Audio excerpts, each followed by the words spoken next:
Okay, if we can all take our seats. Because I have 15 cards, I'm going to ask the board to go along with, as we did 2 weeks ago, we had this amount of cards, that we changed it to 2 minutes per person. Is there anybody that disagrees with that? Seeing none, we have the cards generally before trustees ask questions, so I'm going to start with the cards. And again, I'll call out 3 names. Please move to the podium so we can do this as fast as possible. We're letting you have your say. So the first 3 are Sheila Gradwell, Bruce Wilson, and Henry's son, Sheila Gradwell. Good evening, everyone, again.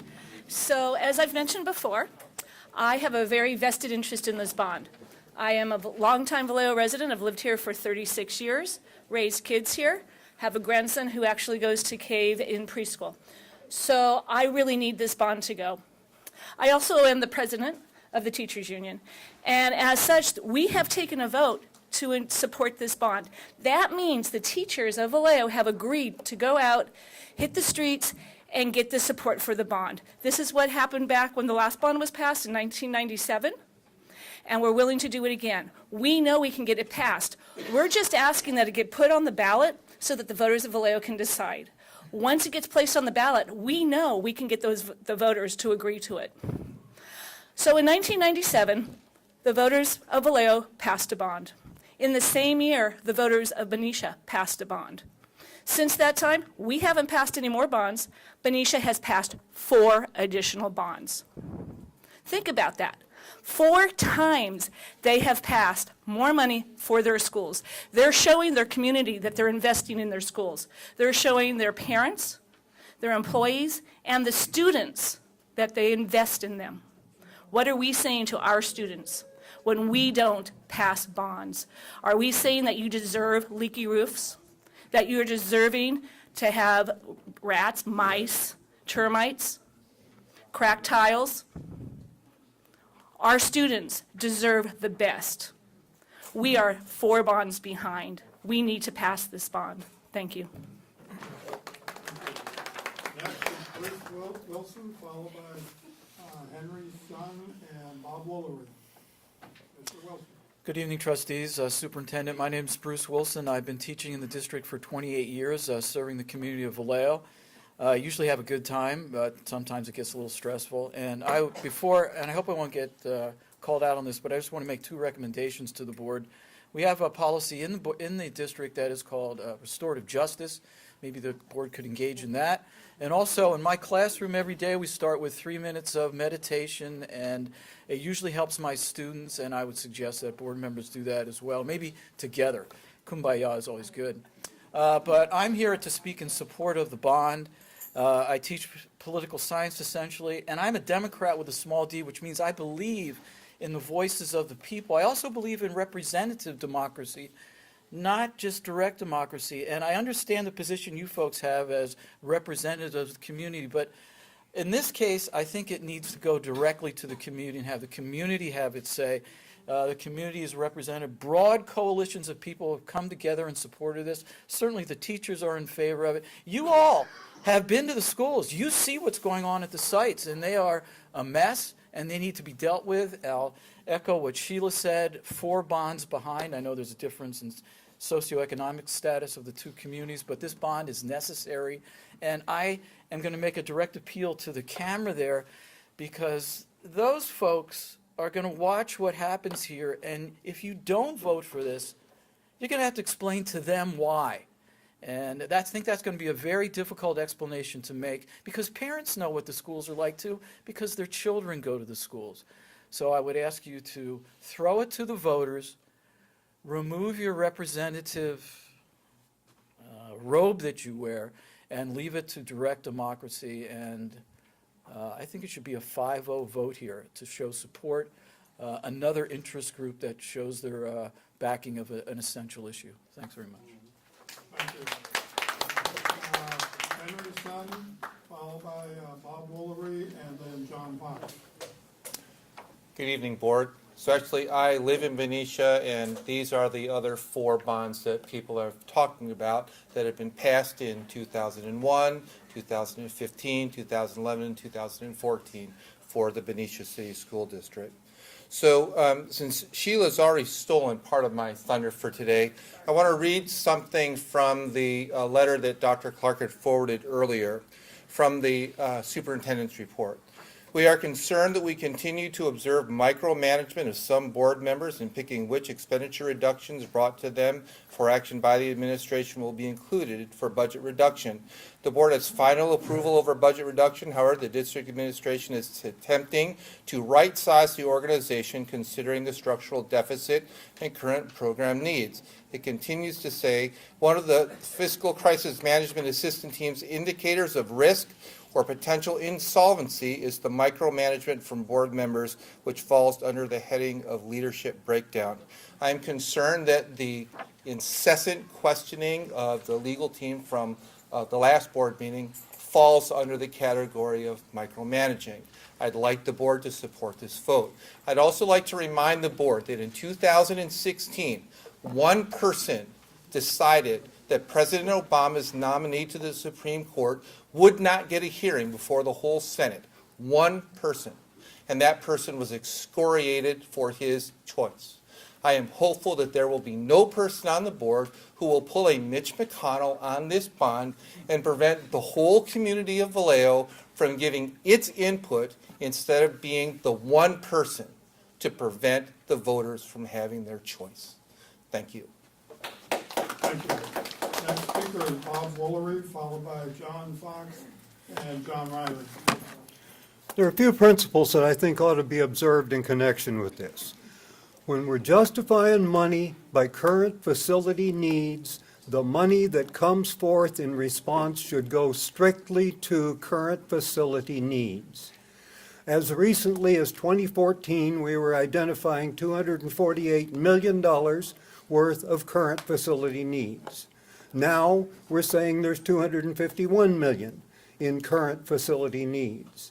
Each of those needs analysis included educational program needs and future program needs, totaling not quite $800 million in 2014, totaling $590 million today. I would suggest that the oversight suggested for this $194 million taxpayers approved once bill be divided, that we approve the $30 million first increment and its tax increment at the polls, and that further increments of this $194 million go back to the voters. Indeed, let the voters decide whether the $30 million over 3 years was spent in a wise fashion or if it was piddled off in disputes and disagreements and other priorities. If the voters approve spending the $175,000 a month, if they decide to spend it on a bond, that's fine. Make the tax and the bond separate. If the voters want to tax themselves, I think they should. I'm not so sure we should be buying a bond, since everything we're looking at is deferred maintenance. And maintenance is continuing cost, not some capital investment. Thank you. Next is John Fox, followed by John Riley, and then Hakeem Brown. Good evening, Board. Good morning. Good evening, community. My name is John Fox, Vallejo resident and educator. I want to talk about years ago. I've been teaching for over 20 years. I had the opportunity for a bond to pass where I work. Before the bond, it was so hot in the classroom in the summer, the kids couldn't learn. I couldn't teach. It was so cold in the winter, they couldn't concentrate. And again, with leaks in the roof, I'm just telling you what can change for children to learn. And that's why we're here. All of us have a mission and a vision for this district. We need to provide an environment where it's conducive for learning to happen. I'm reading a lot of things online. A lot of things, there are two board members say they have some questions or concerns. The concerns are a lot of things that have gone wrong. Well, things go wrong everywhere. If you focus on what goes wrong in the past, you're never going to get anything right for the future. You need to focus on what's positive now and what could be positive in the future for our children and for Vallejo. The voters need to have the right to decide on this. To put things online saying, oh, well, will we get quality bids? Well, let's wait and find out. Will we have a committee to represent Vallejo? I'm volunteering right now, and I'm involved a lot that I'll be glad to make sure I'm on those streets with the teachers promoting this bond. Other things that were put on there is, will taxpayers challenge this? So what if they do? I trust all of you. I trust Dr. Clark. I trust my community that we will follow the law. There will be no law broken. We will follow the law of the bond, how it should be spent, and it'll be spent for children and for education. Stop the worrying, stop the negative, stop worrying about the legal challenges, and go with what's right for the children and what's right for Vallejo. Thank you. Thank you. Next is John Riley, followed by Hakeem Brown, and then Clarence Martin. Thank you very much. John Riley, retired fire captain, executive director of the Napsalon Labor Council, who voted unanimously to support and work on getting this bond passed. Since last week I talked about, it's easy to focus on negative. We've heard that tonight. Real easy to say no, right? I think when we talk about a culture change, Dr. Clark, Vallejo has a culture of saying no because it's easier than saying yes. One less letter, I guess. I don't know what it is. But so here's what we've done. We asked you to trust us. That if you put this on the ballot, that we're going to get it passed. And that our kids trust you to provide a safe, warm, dry place to matriculate. So in for the 14 days since last meeting, I've reached out to the community. And we had 37 people, active people in our community that have signed on to what we affectionately have coined Team Yes. I think our kids are tired of hearing no. 37. How many people here came down because we asked you to come down and you're going to work to support the bond? So there's 37 names on this list that I sent to each board member and the Vallejo Times-Herald, and hope they'll print it. We also have support from Mayor Sampayan, council members Malgapo, Pippin DuCosta, all but one council member are supporting us. Both county supervisors are going to support and work for this bond. And that's what we're asking for. We all have questions about the district, but nobody has questions of the need for the bond and the fact that our children trust us to provide them with that safe, warm, dry place to go to school. So we urge you to support, to putting it on the ballot and let us go to work and make you all look good. Thank you. Next is Hakeem Brown, followed by Clarence Martin, and then Lynn Vaughn. Good evening, everyone. My name is Hakeem Brown. I am a lifelong Vallejo resident as well as second vice president of the Vallejo chapter of the NAACP. And first and foremost, I want to echo what the education chair, Mrs. Wilson, said. We need to learn to put Vallejo kids first. We have a huge problem with that. We have spent too much time in this city finger pointing and playing the blame game while to the detriment of our kids.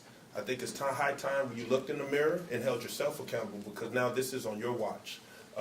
As I've said many times, I've spent a lot of time at Vallejo schools, and I have yet to hear a parent, student, teacher, ASP, or administrator say they do not support this bond at all. And the thing about it is these are the people who are in the trenches every day fighting for our kids, every single day. I was at Solano Middle School this week, and to hear what these kids have to say and their concerns is very powerful, extremely powerful. They're not concerned about mediation. They're not concerned about squabbling. They need leadership. They need support.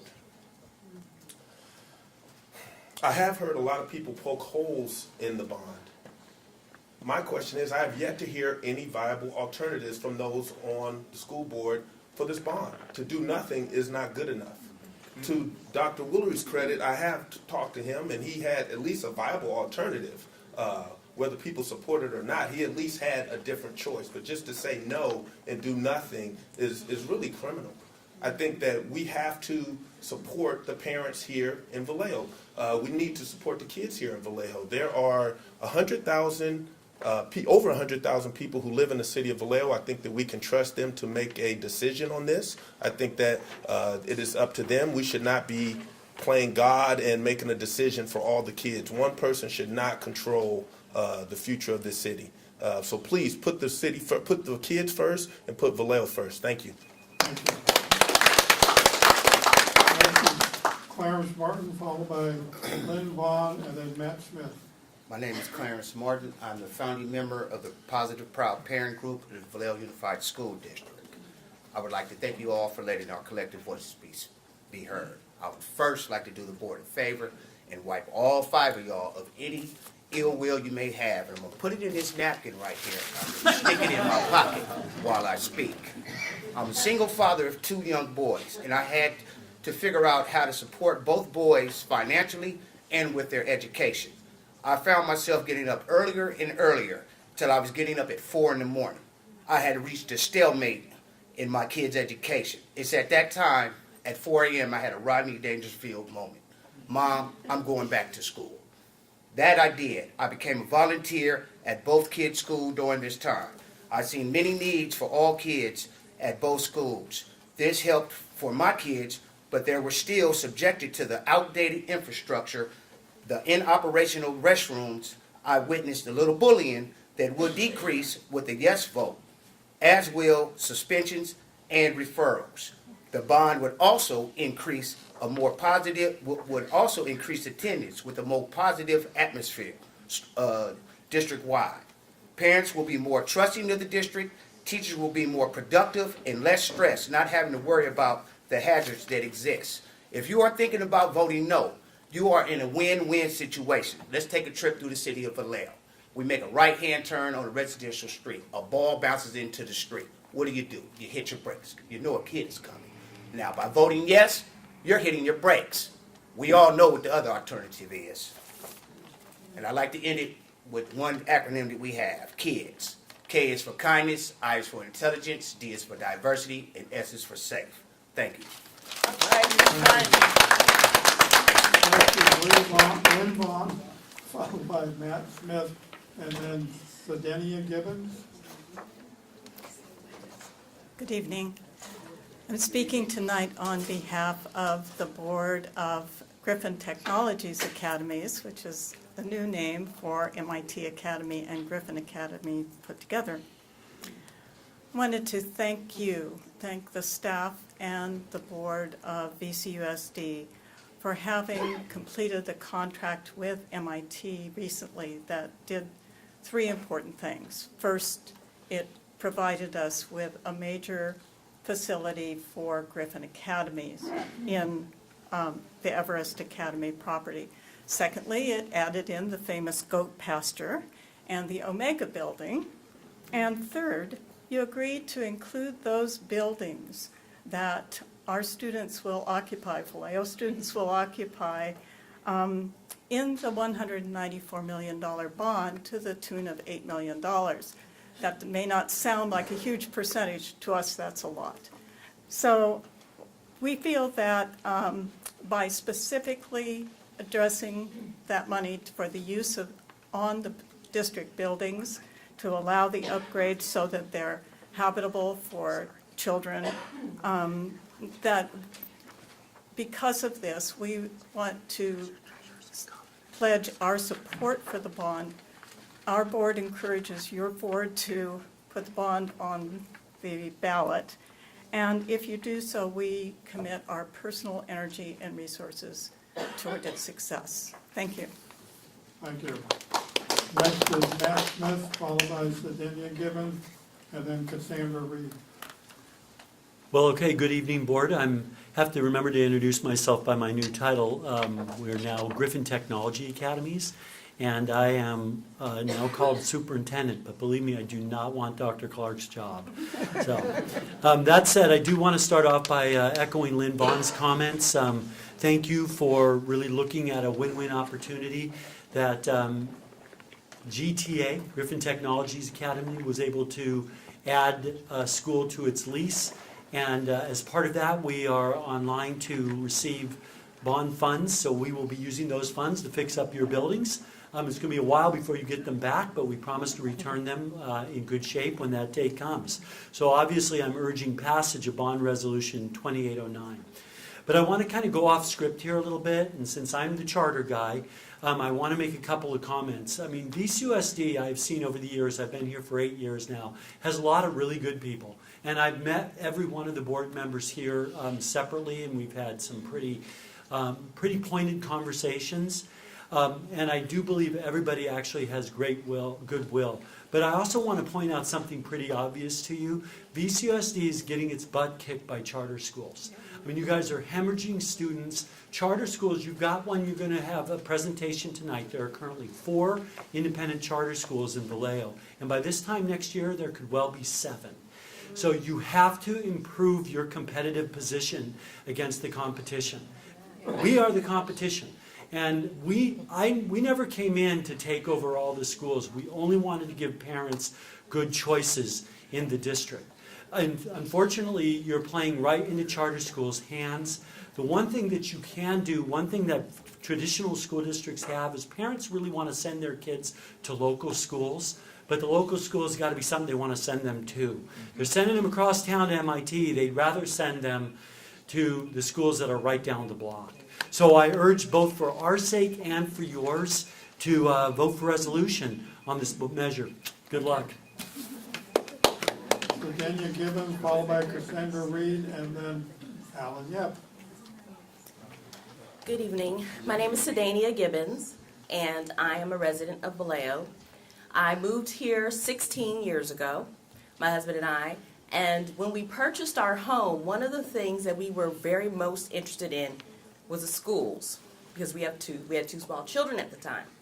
I recall very clearly going to the kindergarten orientation meeting in one of our schools, and I thought it was a condemned place, and I was wondering why we were there. I almost turned around if I had not already purchased my home and paid my mortgage, because my child is precious. All the children represented here are precious, and we don't want to drop them in facilities that look like, some of them, prisons. I mean, what are we preparing them for? So I prepare my children to go out and to represent themselves accordingly. I want the schools that they are attending to be places that inspire them to learn, inspire them to grow, inspire them for success. There are people here in this room who said they were long-term Vallejo residents who are now back here at this meeting because they care about Vallejo. We want our students to stay in Vallejo, to come back to Vallejo once they've gone to college and come and work here. They want to be valued. I'm a social worker by trade, been in that field for over 20 years. There was a practice at one time in child welfare where children were being moved with trash bags. There's a practice now to make sure they have luggage, because it's an important message, how you are valued. We don't want our children in facilities where there's no heat and it's cold. I mean, rain, it's unfathomable for the amount of taxes that we pay. So I would like the voters to be able to vote on this bond measure so that we can improve our schools so that our children know their value. Thank you. Thank you. Cassandra Reed, followed by Alan Yep, and then James Hinton. Good evening, Board of Trustees, fellow community members. I am a third-year teacher. I graduated from Vallejo. All of my siblings have graduated from Vallejo. I attended Glen Cove Elementary. I was one of the first students to graduate from that school. When the original bond went through, I was a second grader. Glen Cove at the time was the newest elementary that we had at that point. Everything was brand new. You had new computers. You knew everything. The teachers that are currently working there, and they're amazing teachers at Glen Cove. I currently work at Grace Patterson Elementary. They have chalkboards. Those are the original chalkboards that were there when I went there. You need to prove to not only the families of Vallejo, but to your staff, to your teachers, that you want them here, that you want them to be in safe places. If Glen Cove and now Jesse Bethel are the newest schools that you have had here, what are you doing to keep up the infrastructure that's here? I work at Grace Patterson, is an amazing school, but yet we have issues where we have my heater. The guys have come out multiple times to come fix my heaters. They don't know what's going on. It's old. It doesn't work. Half the time it just kicks on whatever. I can't get it to turn off to save my life. It's hard. But our kids, my kids understand. But I shouldn't have to explain to my kids, my students, every time the heater comes on, guys, go grab your jackets. Or every time the air conditioning comes on, go grab your jackets if it's too cold, because I can't get it to turn off. We need to provide the infrastructure. You need to say that you support your teachers. You need to say that you support your kids, because that in itself, you supported us back then. Why not now? Thank you. Yep, followed by James Hinton, and then Stephen Human. Sorry. Good evening, board. My name is Alan Yelp, and I'm actually a graduate of Vallejo High in 1989. Now, I'm on Facebook, and I'm watching all these comments, and everybody's concerned about the board not having a majority vote or supermajority vote to pass this bond issue. I have a very simple solution to, and it's basically taking this vote out of the board's hands. If you pass this bond initiative with a 3-2 board vote, you can still put it on the ballot and give it to the voters. But there's one caveat. You will now need a 2/3 yes vote by the public, not 55%. That's the real issue here. What type of bond do you want to put forth to the voters? You've identified $500 million in needs. $500 million. You know, why keep trying to put stuff on the ballot over and over again? This is the third time you're going to try. So if people are concerned that you can't get a 4-1 board vote, here's the solution. Put the bond on the ballot that requires a 2/3 vote by the public. Everybody's happy. Everybody says, hey, let the public vote. There you go. The public can vote now. Thank you. Thank you. James Hinton, Stephen, and then Hazel Wilson. Good evening, James Hinton. So in June of 2016, your neighbors to the north, American Canyon, they're part of the Napa Valley Unified School District. They voted for Measure H, which is a $269 million bond to make the schools earthquake safe. And according to the Oversight Committee, it's already $77 million upside down. And it hasn't even been 2 years yet. There is no doubt that Vallejo schools need a lot of help. They do need infrastructure support. But they also, you know, you have to have maintenance to maintain the buildings, as people keep saying. And I feel that by putting a bond on the ballot at this time, you're going to put a lot of attention into that, which is something we all identify with. We need the funding. But what we need to do is focus on the funds you have now and how the district is spending money on consultants rather than maintenance workers. And when the district can earn the confidence of the voters that they can get a nice staff of maintenance to keep all these buildings they have in great condition, okay, then you can ask the voters in Vallejo, can you approve more money so we can have newer buildings, etc.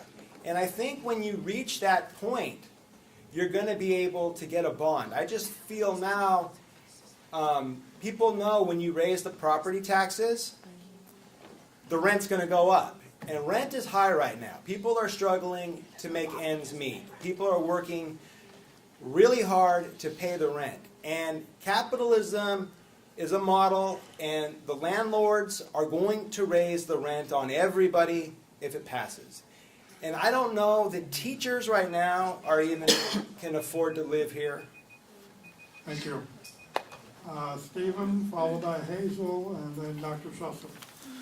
Hi, I'm Steve Quinlan. I teach high school English at John Finney High School, and I'm one of the high school directors for the Vallejo Education Association.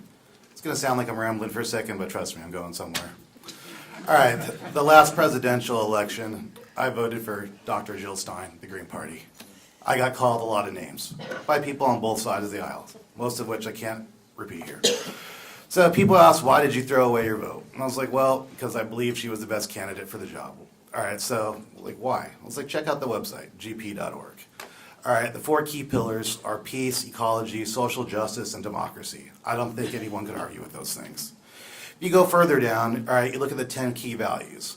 And the first key value is very important in this situation, grassroots democracy. All human beings must be allowed to say in decisions that affect their lives. No one should be subject to the will of another. We work to improve public participation in every aspect of government and seek to ensure that our public representatives are fully accountable to the people who elect them. We also work to create new types of political organizations that expand the process of participatory democracy by directly including citizens in decision-making. No one's asking the board members to approve the bond tonight. We're just asking it to be placed on the ballot. Please let the bond be placed on the ballot. The kids of Vallejo deserve it. Thank you. Thank you. Dr. Sussel. Hazel Wilson, Education Chair for the NAACP, the African American Alliance, Alpha Kappa Beta Omega Chapter. Excuses are the tools that individuals use to build monuments of nothing. If you don't stand for this bond, then what do you stand for our children? Stop the what ifs. Stop being negative. Some will come before you and will have 5 negatives as to why you should not approve this. I have 5 positives. Xavier, Josiah, Michael IV, Brylan John, and Aubrey. My 5 grandchildren plus the 12,000 other students in the Vallejo City Unified School District. Again, if you don't stand for this bond, when are you going to stand up for the children in this school district and the family and the communities? Yes, people from Napa will come tell you that our children deserve to be in substandard schools. Shame. And you will accept that. But our children deserve the very best. So if you don't stand for this bond, what do you stand for?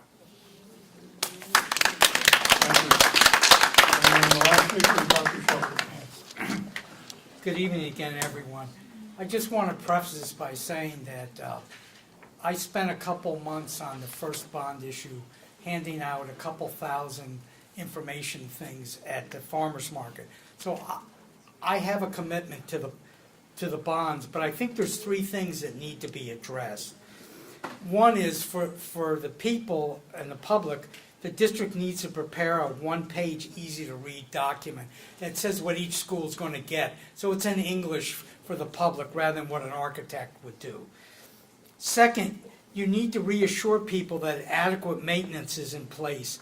In part, deterioration of the current infrastructure is due to the district not having enough staff to maintain them. Mr. Romero stated that less staff would be needed with the rehab facilities, but that's not an acceptable answer. Right now, he has just 1 welder and 1 plumber for the entire district. He needs to provide an estimate of the number of people and positions required to properly maintain the district so that these buildings don't deteriorate the way they have under the current structure. Thirdly, you need and I feel very strongly about this, you need a bond oversight committee who's not a rubber stamp. Despite what the bond consultant stated the last time, the committee should not be larger than 7 to 9 individuals. And the individuals who are not specified by the Ed Code should include critics and those with financial backgrounds. You need to exclude former and current employees, consultants, board members, those who've had contracts in the past or currently with the district, union officials, etc. The committee should report out every quarter to the board and public. Members who miss more than 2 consecutive meetings should be automatically replaced. And Mr. Worrell, if you want to laugh, why don't you tell me what's so funny? Thank you, Dr. Sussman.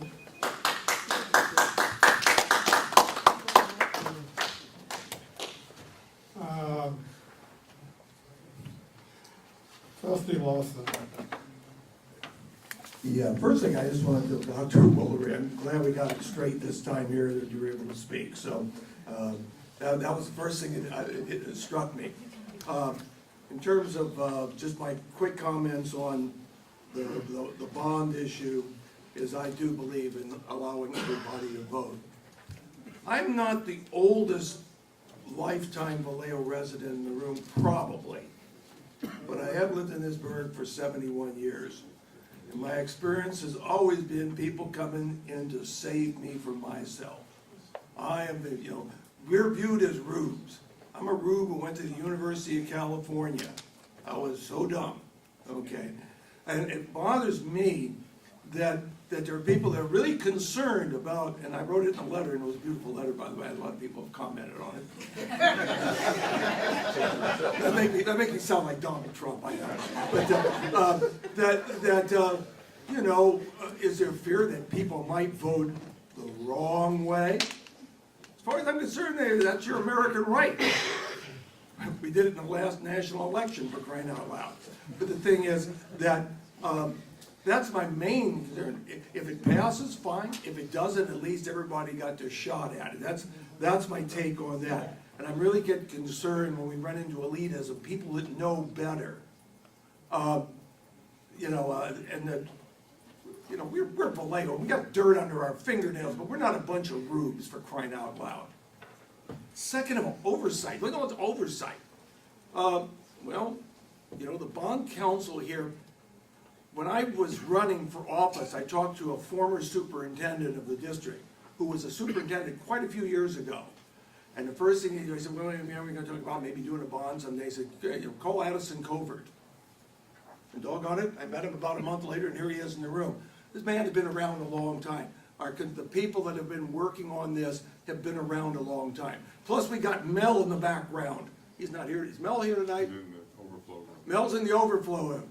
If we screw this up, Mel just has to go like this. Or the guy that scares me even more. I don't even know his name. I call him the guy from Fairfield. And if something we're doing is not right, it goes like this, and then we have to, do penance by laying off, 8 or 10 million more, people. And so, I have confidence in that aspect of the thing. There are certain things you're supposed to appoint. Among other things, I always got the big kick of the one was get somebody from the Taxpayers Association. I was in the newspaper business, the meanest, nastiest people around who basically, if you're big in Taxpayers Association, I'm sorry, but the back was no. Okay, yeah. Finally, one thing I just want to clarify, this is a social media thing.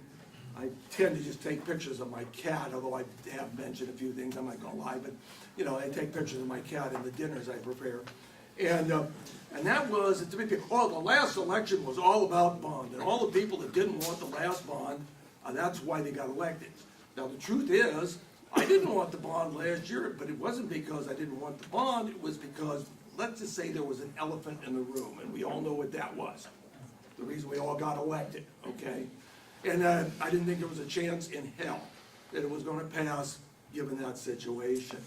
As a board member now, I stand for putting the bond on. I'm for the bond, but at the very least, I'm for allowing people to vote on it. So I did not, and let me read, I did not get elected because people said, oh, Lawson's the guy against the bond. And the whole time I ran for office, not a single person came up to shake my hand and say, boy, I'm glad you're against the bond. They didn't know that.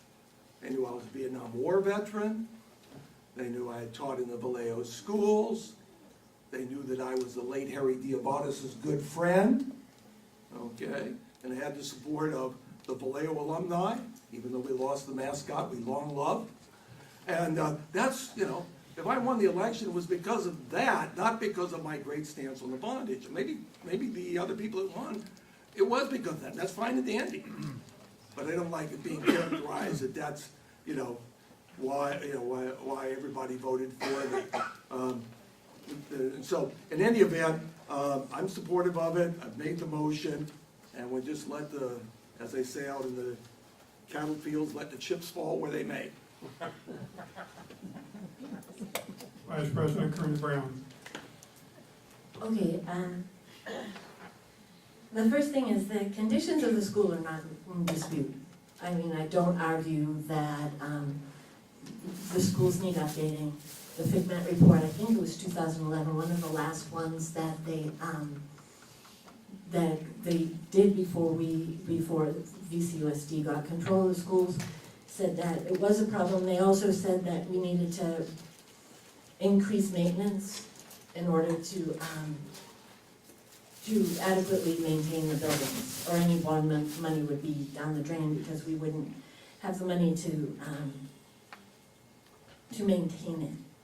So the conditions are not in dispute. One thing is though, we've never been asked to look at facilities needs and come up with solutions. Somebody was very adamantly saying that they never heard any other solutions. I found out that the bond was coming up because I was getting emails from people in the community saying, there's going to be a bond vote and everybody's telling us you and Ruskell are going to be the holdouts. And I thought, how interesting. It seems like we should have more information. One of the things I am going to say as far as a solution, once I started looking at it, the FIGMAT, the most recent FIGMAT report said that for funding and staffing, you want to look at districts of the same size. And you want to look at like the average. So if you do that, we spend $10 million in excess consultant fees, and the FIGMAT report said that we tend to promote people to jobs for which they're not qualified and then spend a bunch of money on consultants for people to do their jobs. So 10 million there. We also have 5 million in excess admin. And people say we don't, but nobody's ever given me any documentation, and all the numbers, staffing and money, show that we spend about $5 million in excess. Now, the first tranche, or however you say it, the first issuance is going to be a 5-year, $30 million thing. We're going to do a first issuance. It's going to be 5 years, $30 million.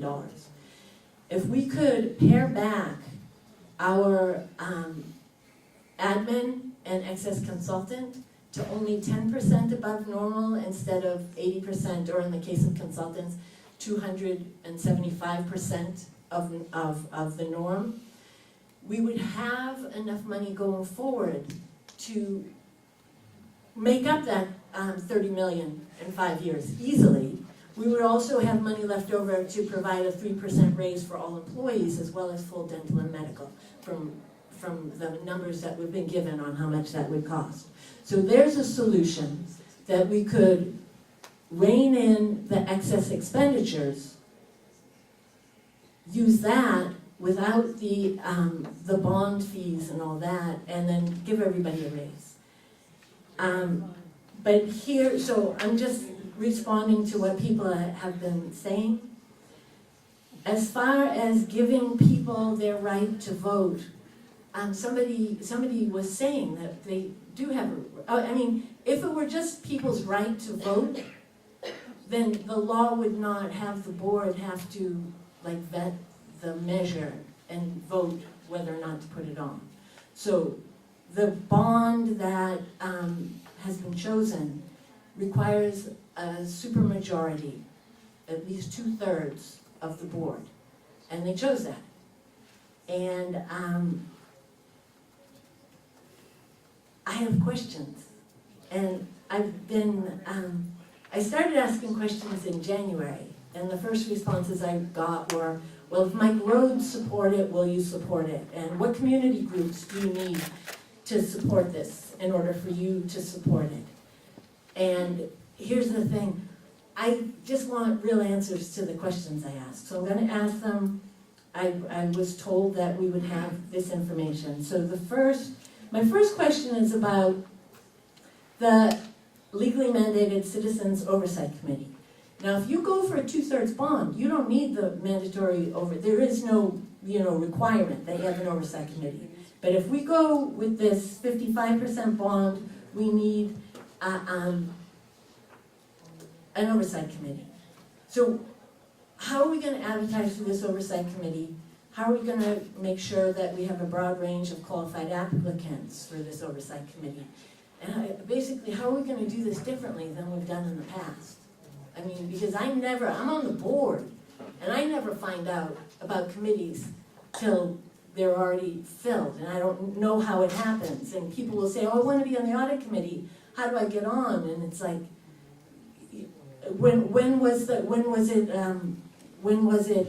like advertised? I'm like, I have no idea. I know there was a purchase order for $500 to put an ad in the back of the Times Herald for the audit committee, but that's all I've ever seen for advertising. So do we have a plan to get a broad range of qualified applicants for the oversight committee?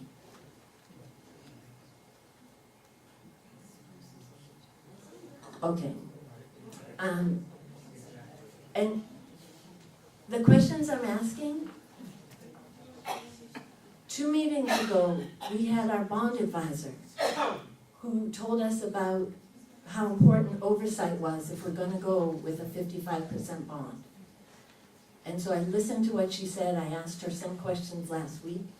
One of the things she said that I didn't notice till I looked at the tape again was that prosecutors don't go after white-collar crime. So I heard that, and then I wanted clarification. And so when she was here, I asked her about that. And she was telling me, that's not something they do. And then my question was, well, who will be committing this white-collar crime? It was more like fascinating than anything else. And her answer was, the board will be responsible. So I never got who would be committing this crime, but I did get that the board will be responsible. So the oversight stuff, I really care about. Okay, so first, legally mandated oversight committee. So I asked for this, and I have not yet got it. What is our template for the legally mandated performance audit? And do we have samples, and do we have details on its purpose? I never got that.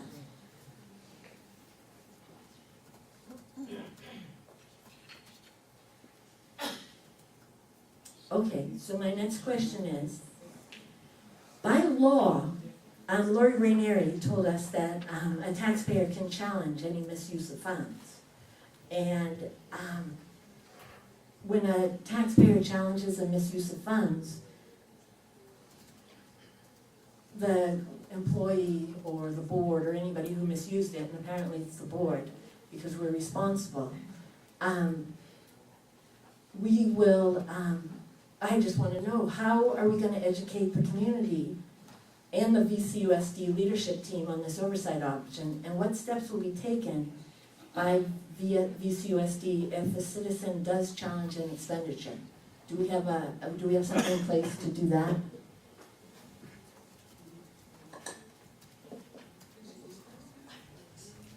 Okay, so another thing that a community member sent to me was that the facilities master plan that we're using states that the costs are based on the district receiving 6 to 10 pre-qualified general contractors, bids from 6 to 10 pre-qualified general contractors, in addition to 3 to 5 subcontractors bidding each trade.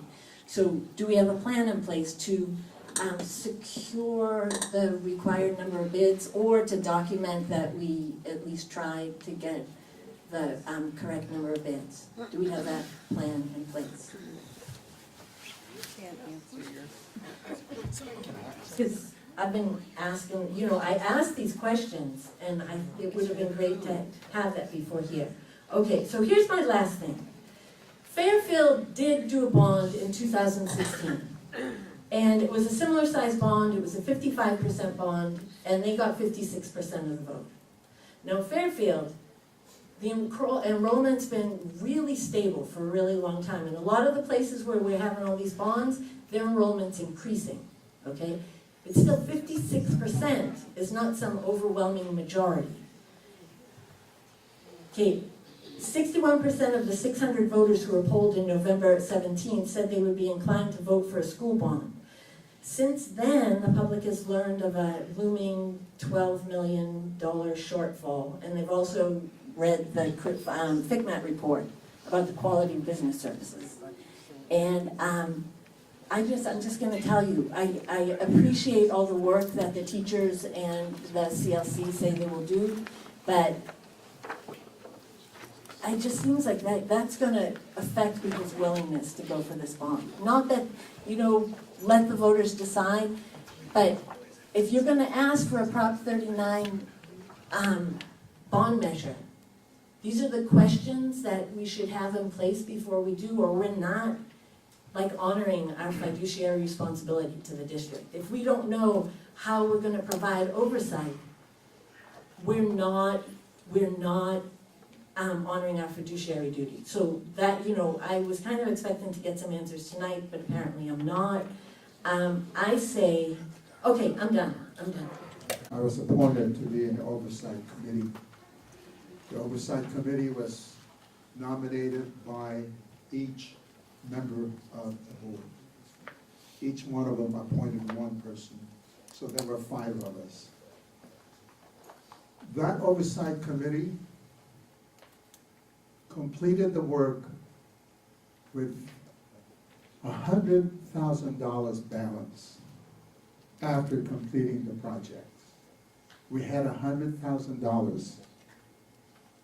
Plus, we raised another $133 million, plus $50 million on top of that. So 133 became $183 million. And a balance of $100,000.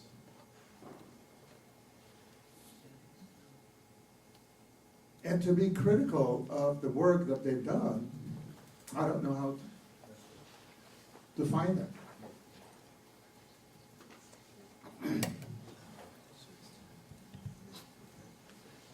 And the pride and the joy that came out of that bond was incredible. What happened, the morale of the people, the students seeing their new buildings and refurbished and painted, getting new technology.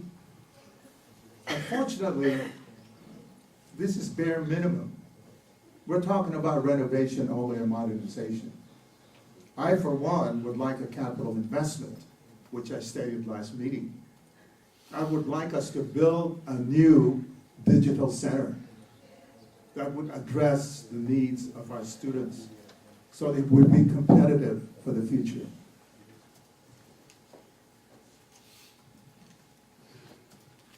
I don't see how we can deny bringing this before the people when you see the hardworking teachers who are here tonight, the students who left already, and the parents' support. This is almost unanimous.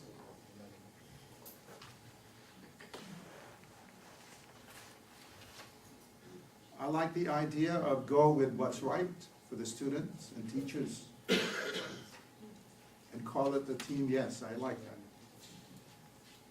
I also like the fact that we need to, this decision that we will be making tonight is that, and I quote the speaker, and she stated, it's an important message that we're giving our students how we value them. If we deny this opportunity tonight, that is denying the support of the value that we have toward our students and our faculty. We cannot deny them that. So therefore, I for one would not only support of the board, the bond, but I would certainly vote in favor of this resolution this evening. Thank you.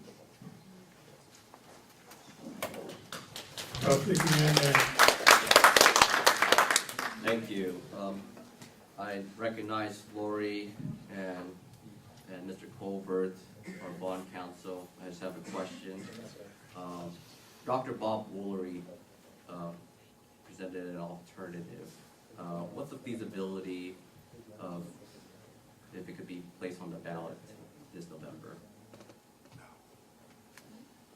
Can one of them, can Lori or Mr. Colbert answer that question?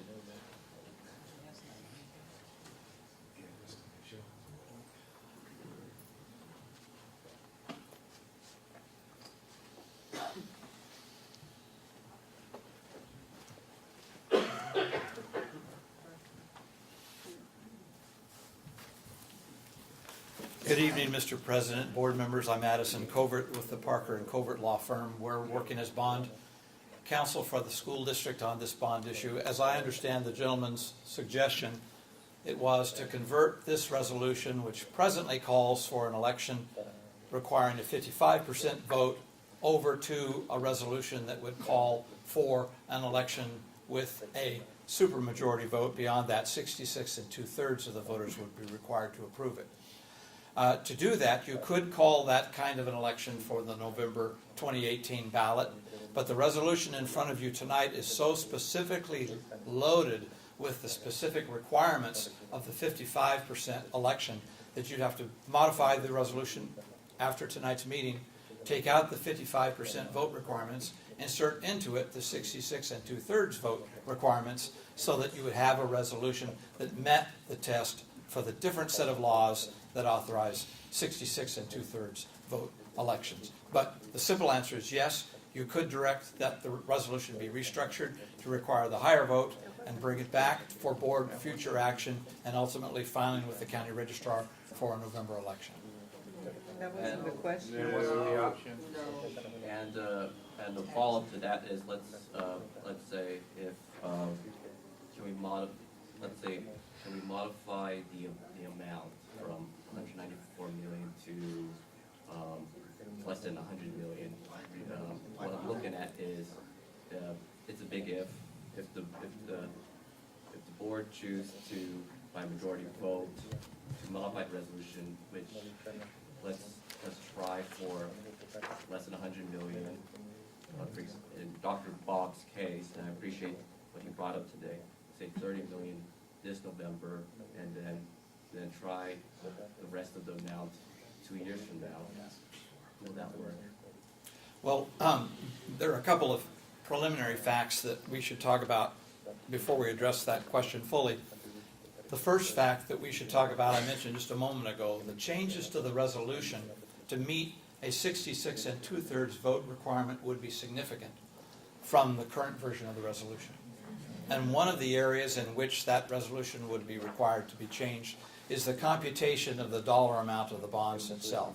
The $194 million bond that's called for in your current resolution is based upon a formula that's very carefully delineated in California law, and it is based upon the valuation of your school district. It's a maximum amount that can be charged based upon the valuation of property located within the taxable area.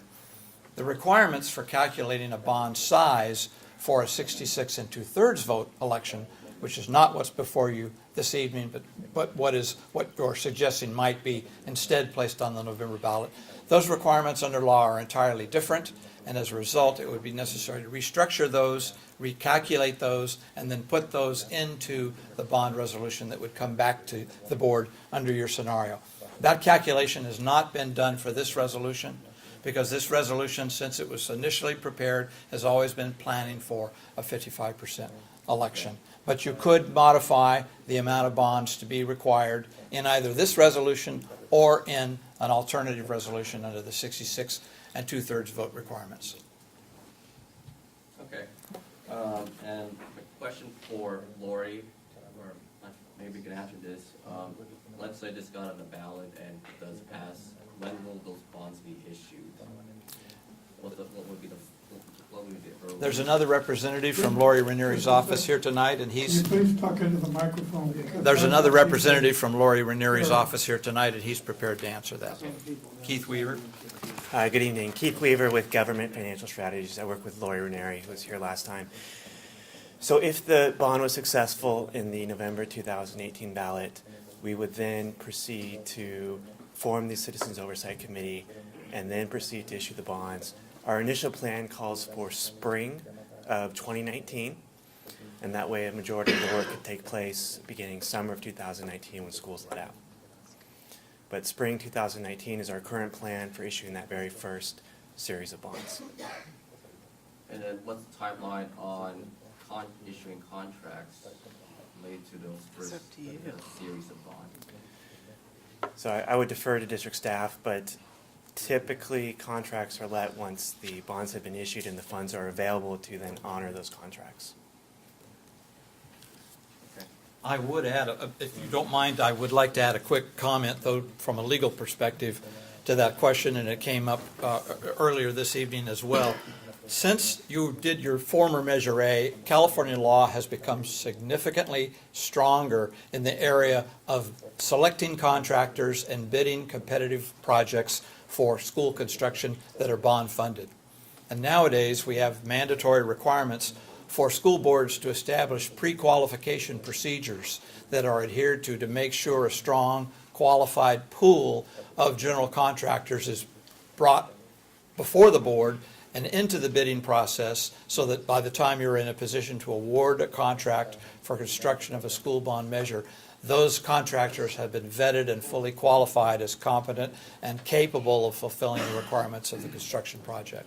So the process that Mr. Weaver is talking about, which is the timing for the issuance of the first bond, that issuance would be timed in a manner in which the district had already gone through pre-qualification and selection of a contracting pool to bring in contractors, to award contracts to commence projects where payment for that work would be timed with the issuance of the bond.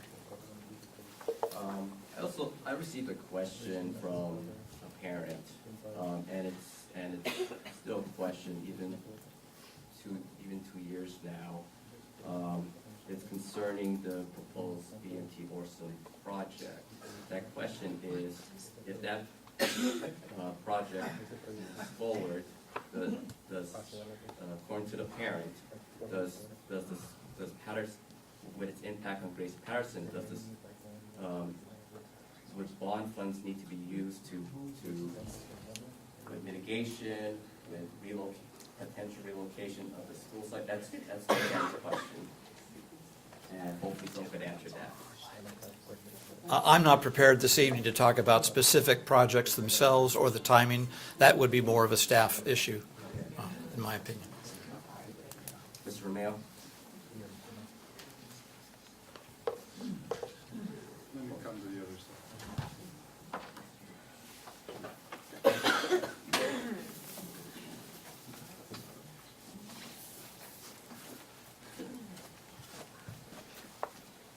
I just hope that that unanswered question can be answered tonight. Could you ask your question Yes. again?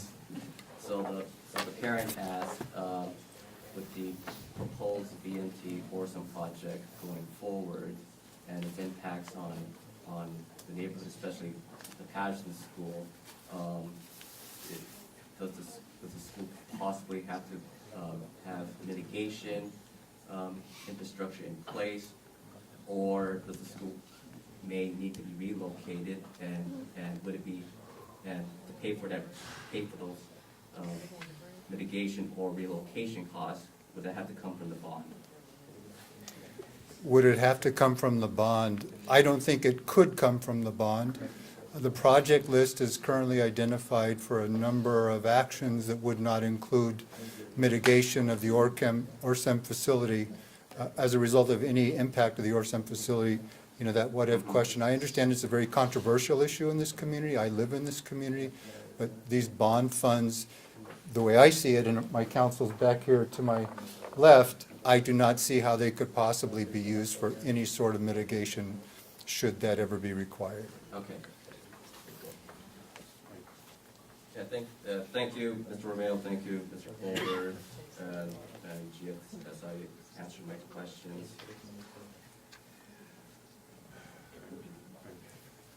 Thank you. Are you finished? Yes. Vice President Kearney-Brown. Okay, so just the last thing I want to say is, we all know that the district went into insolvency in 2004, so 6 years after the Measure A. And a grand jury investigation into the root causes of insolvency found that board members failed to ask appropriate questions about finances, and board members did not seek information that would have enabled them to make sound financial decisions. So I've been asking questions, like, we get information, I don't understand it, I ask questions, and I'm just trying to do what a board member is supposed to do. And I don't mind people yelling at me, I honestly don't. I don't like hearing people, you know, I don't like the effect it has on the community. Yell at me, sure. Say mean things about me, no problem. But answer my questions. That's all I ask. Trustee Lawson. Questions are questions. The question I have to ask, are they the right questions? Maybe they are, maybe they aren't. The fact that you say, I ask questions, are they the right questions? You know, I get kind of concerned sometimes. The thing that's been going through my mind lately is, for all you friends of the Big Lebowski, know that Walter had a real problem with nihilists, okay? And nihilism, he wasn't a nihilist, he was merely an anarchist, but Mikhail Bakunin, in one of his arguments with Karl Marx at one point, said that the desire to destroy is a constructive desire. And I see that sometimes with some of this stuff. Not mentioning anybody in particular, but I mean, you know, I kind of worry about that, saying, why don't we take it all down? So, thank you. Trustee Kian. Thank you.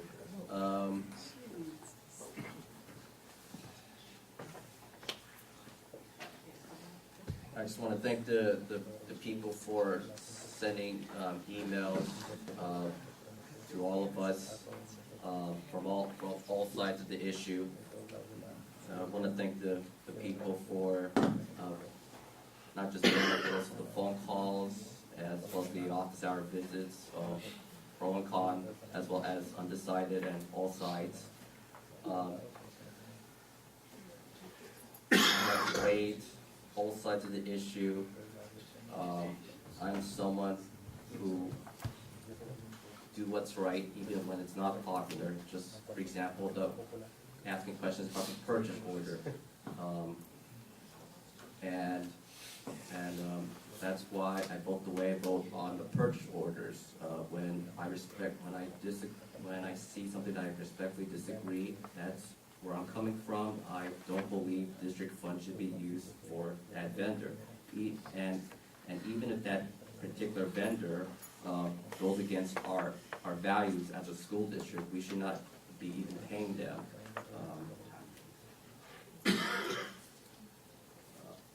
I have a question for Mr. Hitesh regarding the 55 FICMAT recommendations. I recall it'll take you 30. I think you reported it'll take 30 months to implement all 55 recommendations. Can you answer that?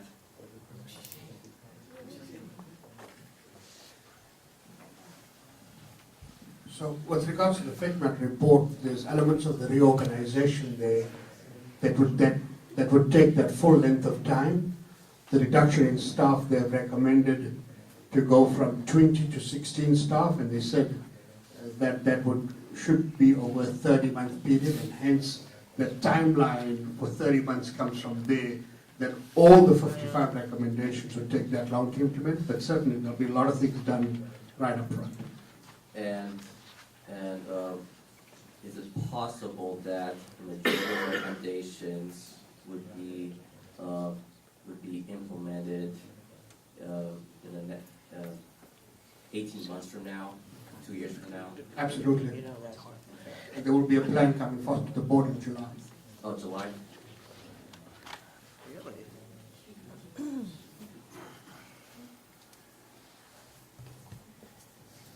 Yeah, thank you, Hitesh. I'm glad you're here at our district, trying to, I would say, trying to right the ship.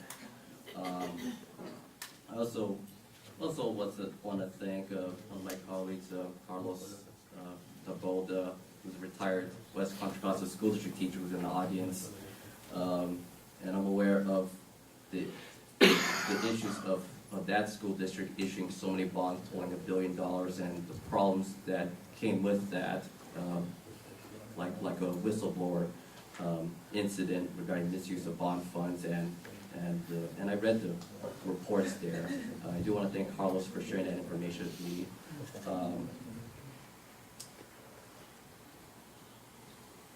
I think what's right for this district is we have the FIGMAT report, and I appreciate High Tech for giving that update, or that plan will be coming forward in July regarding implementing recommendations.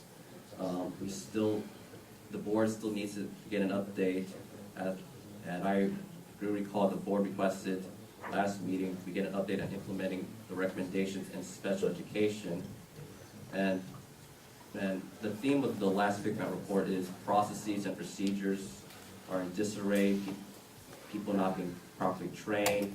I'm concerned about if we go forward with a bond program, putting more stress on a stressed school district.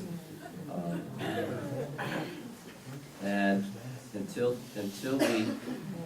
I would feel more comfortable engaging in other obligations until we address what's in our FIGMAT report, as well as the special ed report.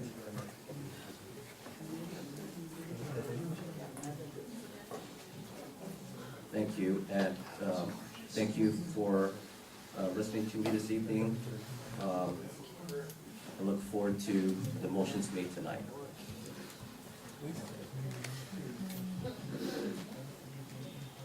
Are you finished? Oh, one last thing. Thank you. Learning from Council Member Stephanie Gomes, who was on the council for many years.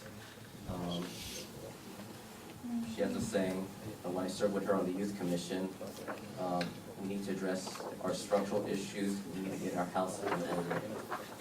That's my That's why we need the bond.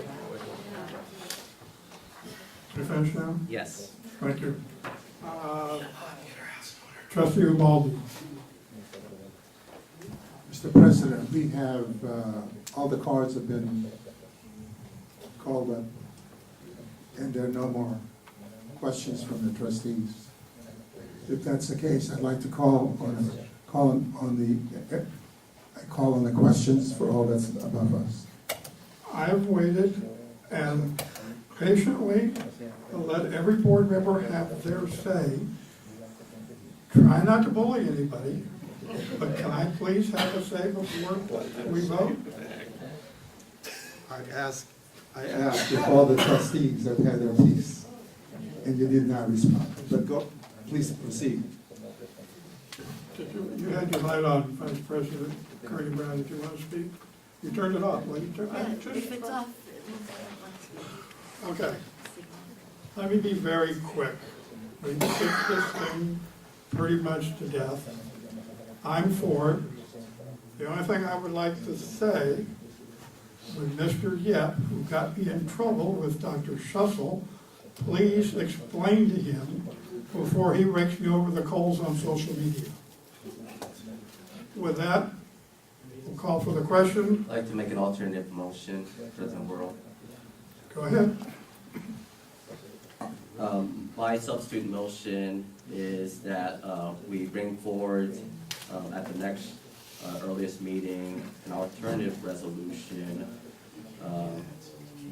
that has a different amount, that has what Dr. Bob Fuller mentioned tonight for board input, and then we can take action after that. No. Be quiet, please. There's a motion by Trustee Kenyang. Is there a second? what amount? Did you have a specific amount? 30 million. Okay, I will, Please be quiet or the room will be cleared. so a 30 million, Prop 39, Prop 39 bill? Yes. Bond? Okay, I'll second that. Yes. Motion by, who was first? Trustee Lawson. I hate to repeat myself, but remember what I just told you Pecunia had to say about this. The desire to destroy is a constructive desire. think about that.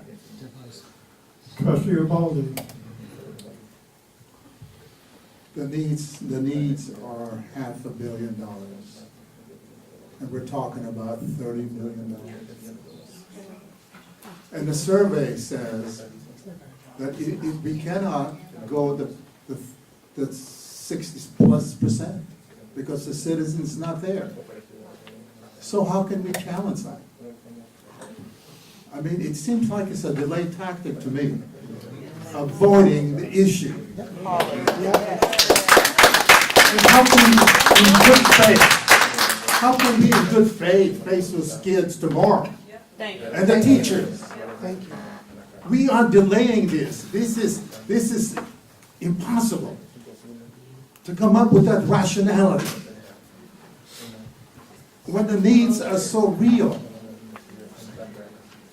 You know, Michelle Grandwell stated earlier that Benicia has 5 the last 20 years. CSBA says the best practice is done every 5 years. And they're doing exactly that. And we're talking about 20 years. How could we in good conscience sit here and delay the opportunity for our kids to be the best that they can be? Thank you. Please, let's try and get through this. We don't have that much further to go with it.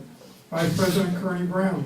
I'd just like to explain that if we pass a $194 million bond, the first bond issuance, Lori told us last week, will be for... Next person is going to be asked to leave the room. Let's get through this, please. The first bond issuance will be for $30 million, and it'll be for the first 5 years.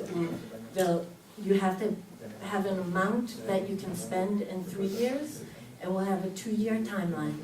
So if we pass a $30 million, if we put a $30 million bill, bond measure on the ballot, or if we put a $194 million bond measure on the ballot, in the next 5 years, it's the same. And we will have $30 million to immediately begin doing work in the schools. And then, I personally believe that it'll be easier to get people to go for a $30 million bond than they would for a $194 million bond. And the effect of how much money we'll have will be the exact same thing. So I think that's brilliant, Mr. Canyon. I think that's a really good compromise. And as far as what the benefit to the children, it's going to be the same thing.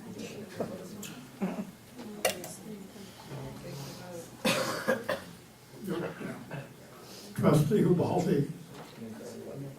$30 million is an insult to our students. If we present $30 million, what happens to the interest? Remember when I said earlier, we gained $50 million because of the interest that we came out with $133 million. And to suggest $30,000, what interest is that? It would be puny. That will not even count. It won't even make a difference. So let us not insult our faculty and our students this evening. Let's vote for it. Thank you. Seeing no more lights, there's an amendment on the table by Trustee Kenyang and seconded by Vice President Kearney-Brown. We go for 30 million with it? It's to... Okay, 30 million. Okay, we have a roll call vote, please. Trustee Keating? Yes. Trustee Ubaldi? Nay. Trustee Lawson? No. Vice President Kearney-Brown? Yes. President Worrell? No. We will now move back to the main motion, which is a resolution. I believe it was moved by Trustee Lawson and seconded by Trustee Ubaldi. Please have a roll call vote. Cunningham. Is that close enough? Trustee Ubaldi. Yes. Trustee Lawson. Yes. Vice President Kearney-Brown. No. No. President Worrell. Yes, the motion fails. We needed 4-1. The resolution will not go on the ballot. Recall. Shame on you. Okay. Shame on you. We'll take a 5-minute Shame break. on you. Shame on you. You shouldn't be on this board. Shame on you. You should not be Shame on this on school you. board. You Shame guys on can't you. Shame on you. Shame on you. Shame on you. Shame on you. Shame on you. Shame on you. Shame on you. Shame on you. Shame on You you. never own a home here. Shame on you. You never had a job. Shame on you.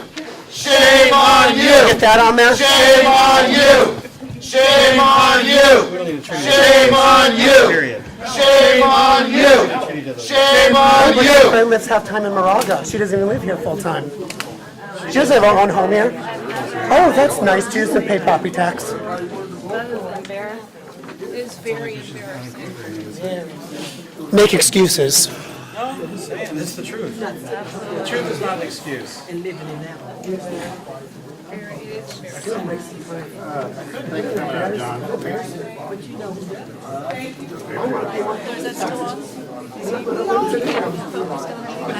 Those are the two that don't vote. Rocket ship? No, that's not. That's not right.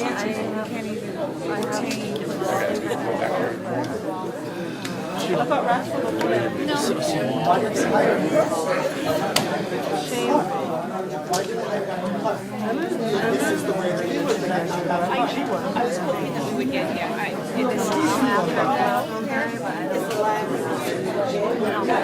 I'm targeting a board, not the body. They're looking for their own bond and their own.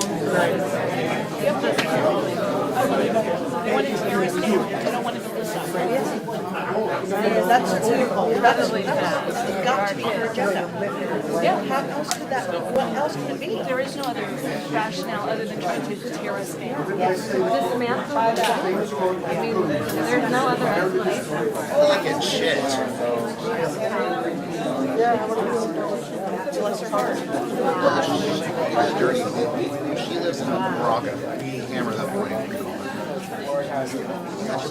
She lives in boyfriend in Moraga. She just rents a room over there.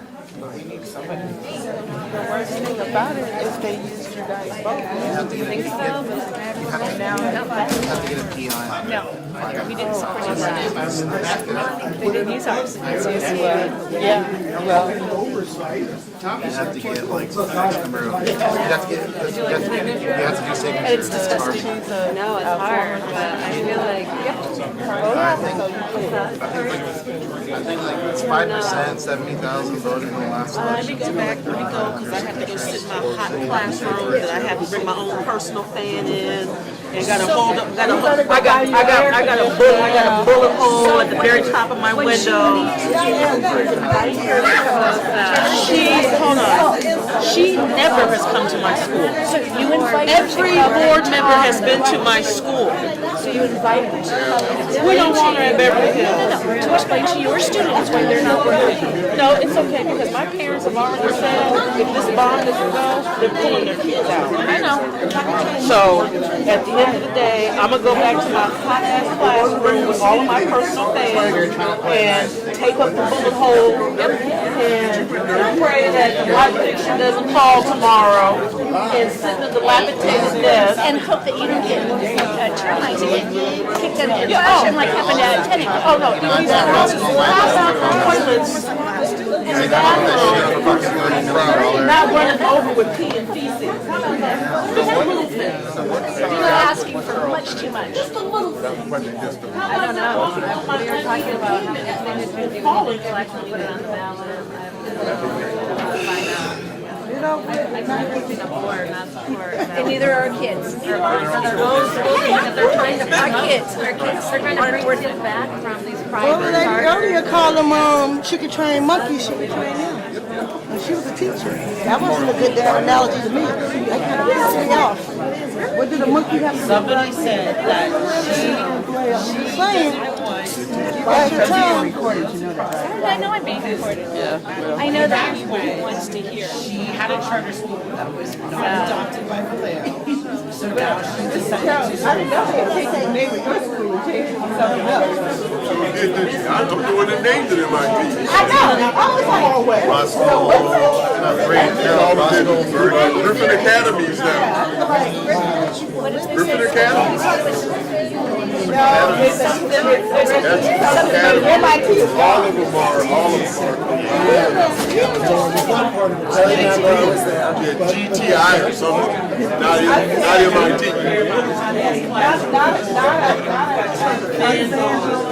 That we embrace That's right. made by our own. That's right. Which is they do With Mayor Island. With Mayor Island in the title.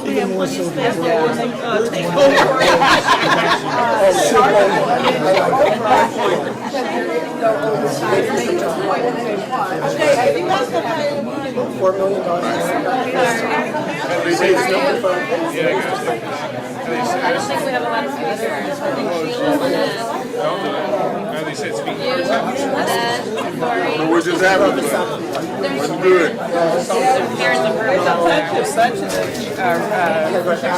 Waiting. That should have been a separate hearing on a different day. You and your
Everybody's not missed out.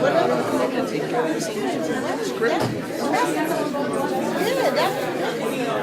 Yeah,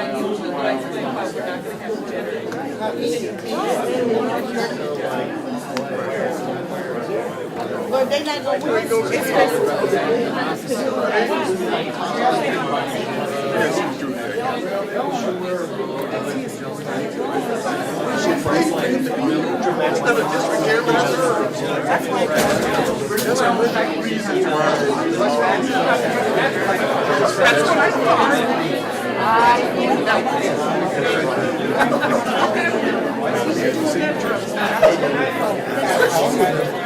I know that. But I'm going to get it. Great.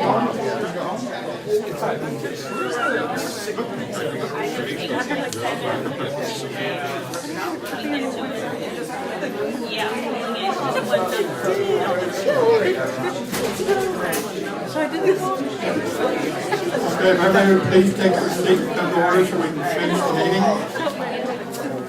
Please take your seats.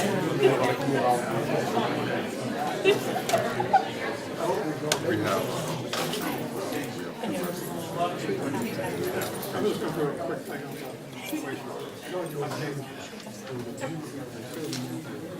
Are we ready? If you two will take your seats, we'll have a quorum. And we'll continue with Mutual Admiration Society. Okay, meeting is called back to order. Just very briefly, under the superintendent's report, because we did talk last meeting about the wastewater, and the city did do their final thing.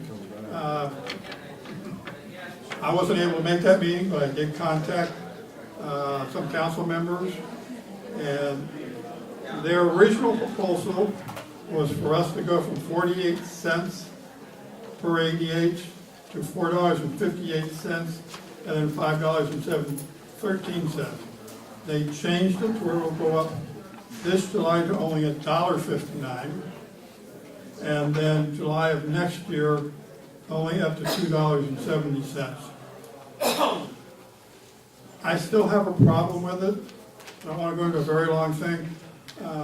If you read the wastewater thing that they put out, it really gets you if you go to page 30, there's 4.5 schools phased in options. It says schools will see the highest customer impact based on proposed rates. But yet, they say they have to do it because of Prop 218, which is supposed to be fair.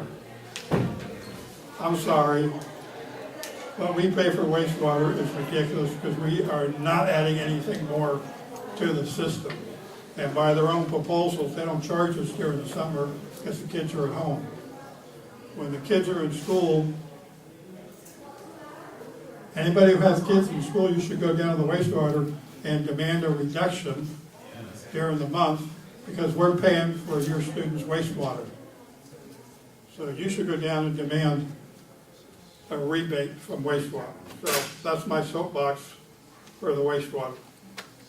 Continuing on, we will go to consent items. 8 is consent items. I'm going to ask, ready? Do we have any cards for the consent items? Purchase order, Dr. Sheffield. We have one for Dr. Sheffield. So what do you want to have pulled? Do you want to have the whole? You just want to have the purchase orders pulled? Okay. Purchase orders will become. Can we do the other one before the purchase order? Yeah, just a second. Purchase order 8.5 will now become 9.1.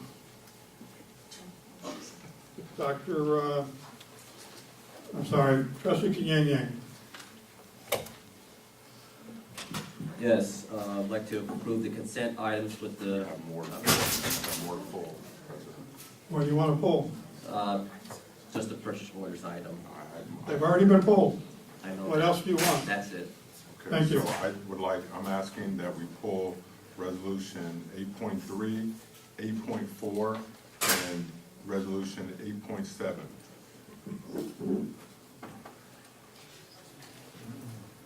Okay, so the 3 resolutions? Yeah. Okay, I'm gonna make 8.3 9.1, 8.4 9.2, and 8.8, is it 8.8 or 8.7? 8.7. 8.7 will now become 9.3, and the purchase orders will become 9.4.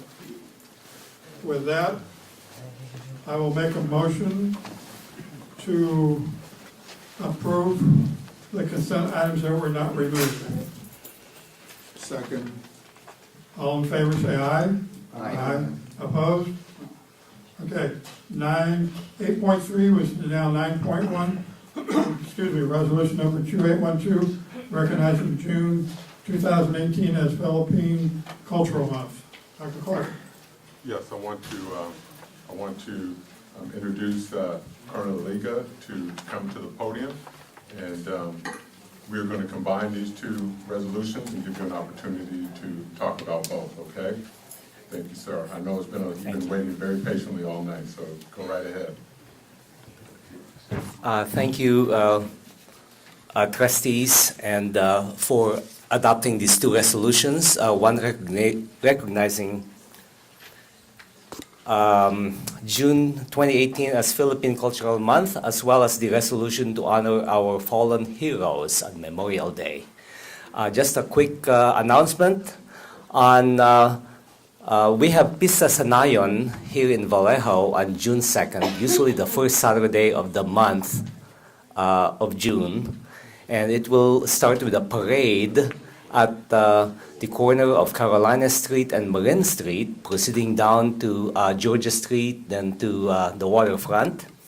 And then at 11 a.m., we will have a Filipino World War II Congressional Gold Medal ceremony at the Joseph Room at the JFK Library. And we will be honoring all the Filipino World War II veterans at that time.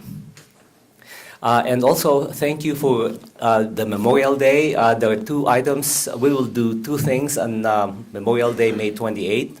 At 9 a.m., we will have a ceremony at the Mare Island Naval Cemetery, which is actually important this year because, you know, we have a resolution, we have a House of Representative bill that has been introduced by Congressman Mike Thompson that will eventually, hopefully, that it will be passed this year, that Mare Island Naval Cemetery will become a part of the VA National Cemetery System. But there's a lot of things that we need to do between now and December to get that passed. And then, so that's at 9 a.m. 11 a.m. at the behind City Hall, we will have our annual Memorial Day ceremony, and our keynote speaker will be Council Member Bob McConnell, to be introduced by our trustee, Berkey Worrell. They're both Vietnam War veterans. So thank you very much. If you want me to speak for another 2 hours, I could. You're fine. 10 questions. Okay, I'll move, what was 8.3 is now 9.1. I'll second. All in favor say aye. Aye. Opposed? Passes unanimously. 8.4, which is 9.2 now, resolution number 2813, honoring our fallen heroes on Memorial Day. Dr. Clark. That Colonel Liga spoke about both of them, correct? Yes. Okay. I will move 9.2. Second. All in favor say aye. Aye. Opposed? 8.7 is now 9.3, resolution number 2810, reelection of first-year probationary certificated employees for the 2018-2019 school year. Dr. Patrick. Yes, I'm just asking that we pull the number that is, that person has resigned. What number? It's an employee number listed for that item. Oh, just one. We're pulling just one person? It's only one person listed. Okay. Yes, it was just one person on that Do you particular have the agenda name item. or the number? The number is, yes, for the record, absolutely. The number is 11742. 11742? That is correct. Okay. Thank you. I move to accept 9.3 with the change in employee number 11742. Second. All in favor say aye. Aye. Opposed? Excuse me, okay. Now we go to, what was 8.5 is now 9.4, purchase orders. Dr. Schussel, what did you want to have pulled? Is Dr. Schussel here? Last call for Dr. Schussel. Okay. And if I could just chime in, there were 4 questions submitted to the superintendent by Dr. Sheshel concerning purchase orders, and so I was going to respond to those in open session. So the first question was about one of our caterers, and Dr. Sheshel had a question for us of why we continue to use this specific caterer. And my response is we use many caterers throughout the district, but this particular caterer is reliable, the food is great, and we like using the company. So that's the first one. Second question he asked about was PO 1800439. This is the Vallejo City Taxi, and this is an increase that we need to use when we have special education students who need to be transported. It is often cheaper to use a taxi than to use an entire bus to transport that student. So that's why that cost is there. The next question that he posed was purchase order PO 18011925, and that company is called Metropolitan Van. And we had a contract with them for $14,151.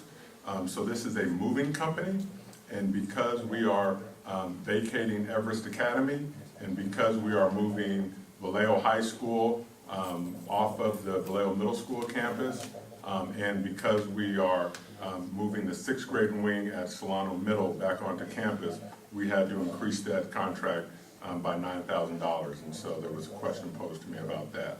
And then the last question was for purchase order PO 18-02375, and that is T-Mobile. And so we moved from our previous mobile provider over to T-Mobile to provide better coverage and features for a total savings of 33%, and we had to purchase additional phones in this move, so that was the increase of $2,300.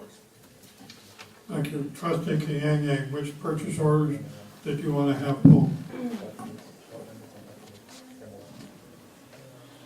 The only purchase order I respectfully disagree with is the 18-02375, the T-Mobile.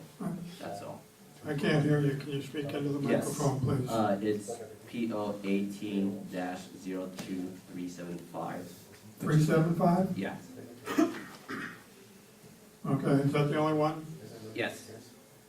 If there's no other purchase orders being pulled, I will move. Question? Yes. The fact he wants to pull the purchase orders, we have to pull them, can't we just go ahead and vote? That's what I was going to say. I was going to make a motion that we accept the purchase orders with the exception of purchase order 18-02375. That one he mentioned? That's the one he mentioned. Yeah. Why can't we just vote on all of them? I mean, one person asked for something to be pulled. I just respectfully disagree, and I have a feeling I might have 3 other people that disagree also. Well, the way it should be done, in my opinion, 3 of you want to disagree, you can. I believe the way we should do it is when somebody has a question on a purchase order, we should pull just that 1 or 2 or 3 purchase orders and then vote to approve the other ones and then discuss the ones that were pulled. Okay. So I move we accept the purchase orders with the exception of PO 18-02375. Second. Okay, moved and seconded to accept all the purchase orders except for the ones stated. All those in favor say aye. Aye. Opposed? Okay, now purchase order PO 18-02375. Trustee Kienge. Yes, I'd like to be recorded as voting no on this one. Thank you.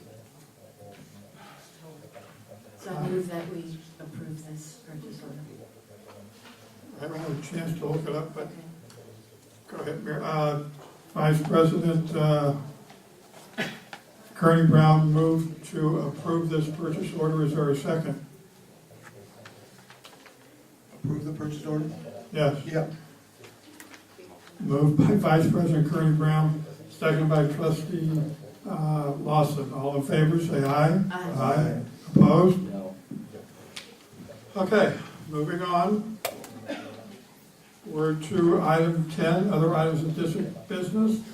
10.1, academic achievement and accountability. 10.11, presentation of the charter school petition for rocket ship charter school and public hearing. I will now, first time I have to do this, open the public hearing. Public comment. I have. Do we want to do a presentation first? Ms. Summers. Okay, we're going to have a presentation first. My error. Yes, good evening, board. So we have with us tonight representatives from the rocket ship charter petition to present a presentation. Before as they approach the mic, just reminding the board that we are required to hold a public hearing within 30 days of receiving the petition, which we received on April 20th.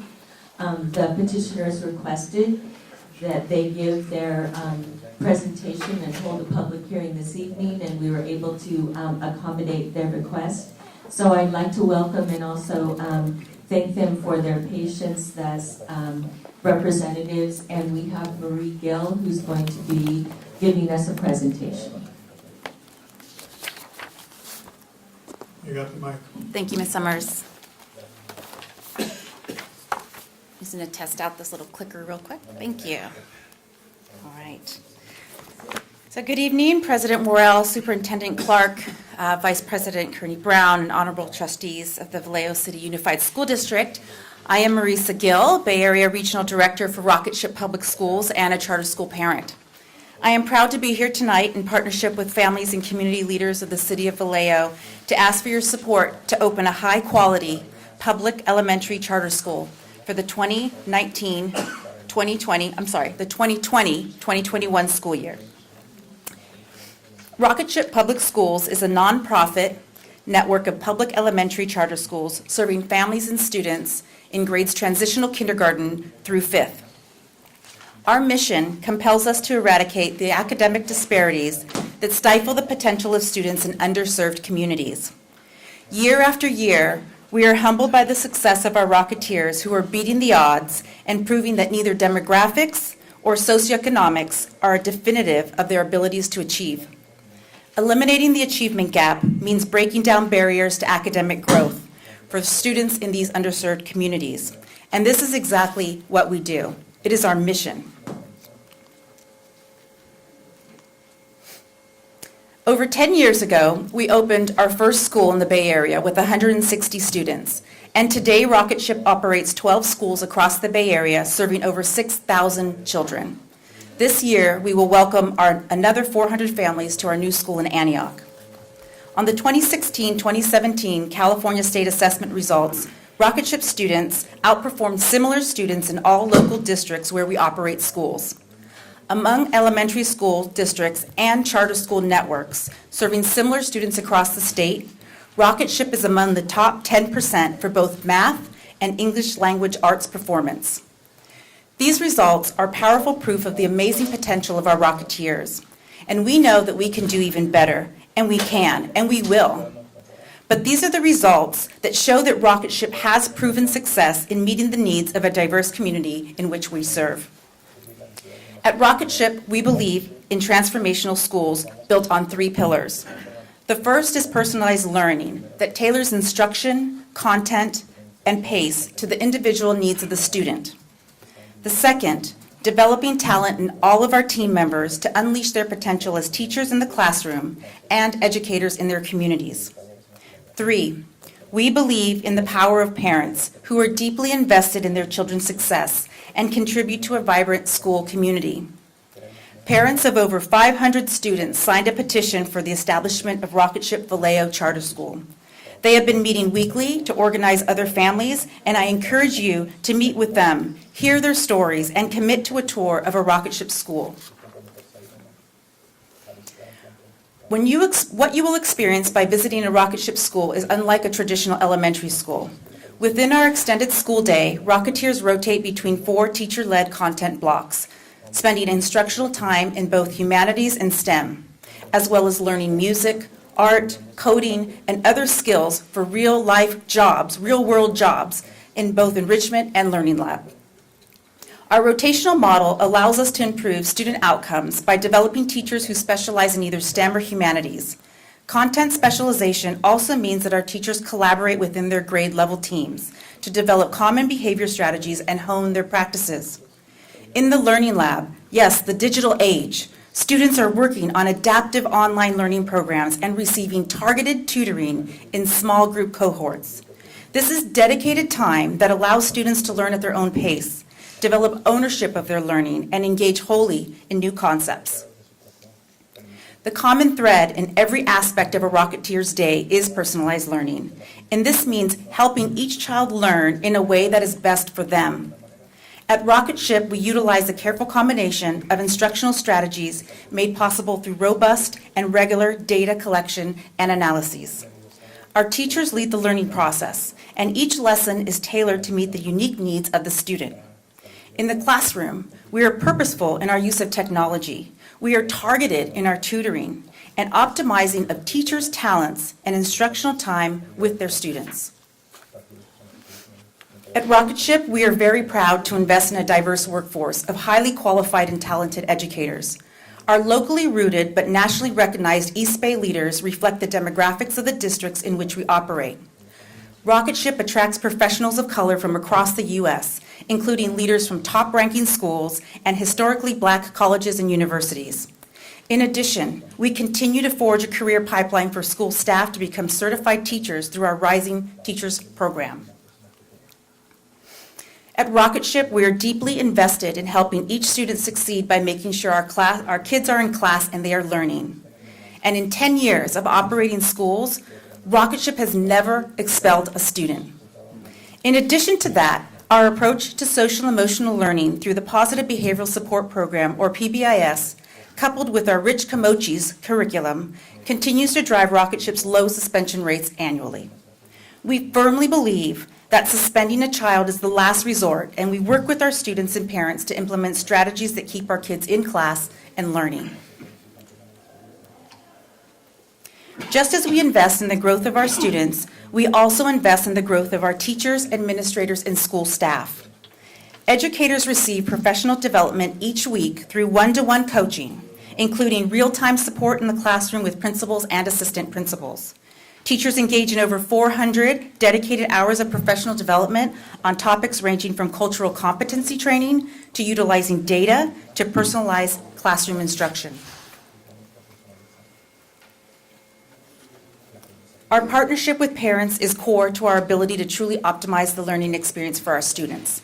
And building that relationship with parents starts before the very first day of school. Our teachers and leaders conduct home visits of every student. We serve them to promote parent engagement and partnership. By changing the dynamic from a parent in a teacher's classroom to a teacher in a parent's home, we are able to develop much deeper ties with our families that carry into the school year and beyond. This relationship amongst families and educators within a Rocketship school community is truly a genuine partnership that is seated in student learning. It's fortified through parent engagement and rooted in the neighboring community through strong parental involvement in education advocacy. Our parents resonate with their collective stories of impact and organize for education equity, often through community actions, advocacy campaigns for policy change, and participation in public forums with elected officials. Our mission is to eliminate the achievement gap, and the most persistent part of the gap is the divide between the socioeconomically disadvantaged students and their more affluent peers. Less affluent students are traditionally left behind by 4th grade, and 84% of students Rocketship serves in California are classified as low income, but not at Rocketship. Across the country, our Rocketship student population reflects the demographics of the surrounding districts. Rocketship schools are embedded in the emblematic populations of their communities, and we appreciate the fact that the city of Vallejo is the most diverse community in the nation, and we are excited to partner with the district to serve all students in the district. Rocketship has proven time and time again that our schools are community schools that work within each local context and get results. And even though we serve similar populations, our achievement results do not compare. So let's take Washington, D.C. as an example. Rocketship opened our first D.C. school in August 2016, Rocketship Rise Academy in Ward 8. Our second school, Rocketship Legacy Prep, in August of 2017. In their very first year, Rise Rocketeers scored in Tier 1 category, the highest performing ranking for D.C. public charter schools. Across the network of schools, Rocketship's student population reflects the demographics of the surrounding school districts. In this chart, you'll see that although students have much in common with the students of City of Vallejo, the comparison does not extend to the academic achievement. In math and ELA, all of our Rocketeers outperform students across the local districts. In math, 2 times the percentage of Rocketeers met or exceeded the state standards compared to the Vallejo district. As you can see, also in English language arts, there's a considerable opportunity to collaborate with the district to improve the skills of students across the city. We are proud of the progress of our Rocketeers, but by no means are we satisfied with these results. Our mission is to eliminate, not merely narrow, the achievement gap. We will not rest until 100% of our students are on or above grade level in both subjects.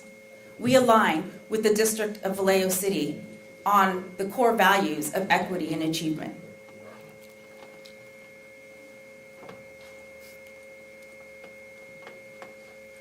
Rocketship schools also spark incredible growth in our English language learners, which make up over half of our California students. This chart provides a longitudinal analysis of the same cohort of English language learners who were at Rocketship from 2013 to 2016. As you can see here, in 2013, a vast majority, or 67%, of our kinder, first, second graders scored at the bottom 3 levels of the CELA. Looking at the progression of these English learners, you can see that year after year, our Rocketeers made major strides in English language development. And by 2016, the vast majority of our Rocketeers, 62%, scored early advanced, or 43% who were entirely reclassified. We utilize both integrated and designated instruction to teach the ELD standards and get as many students as possible reclassified.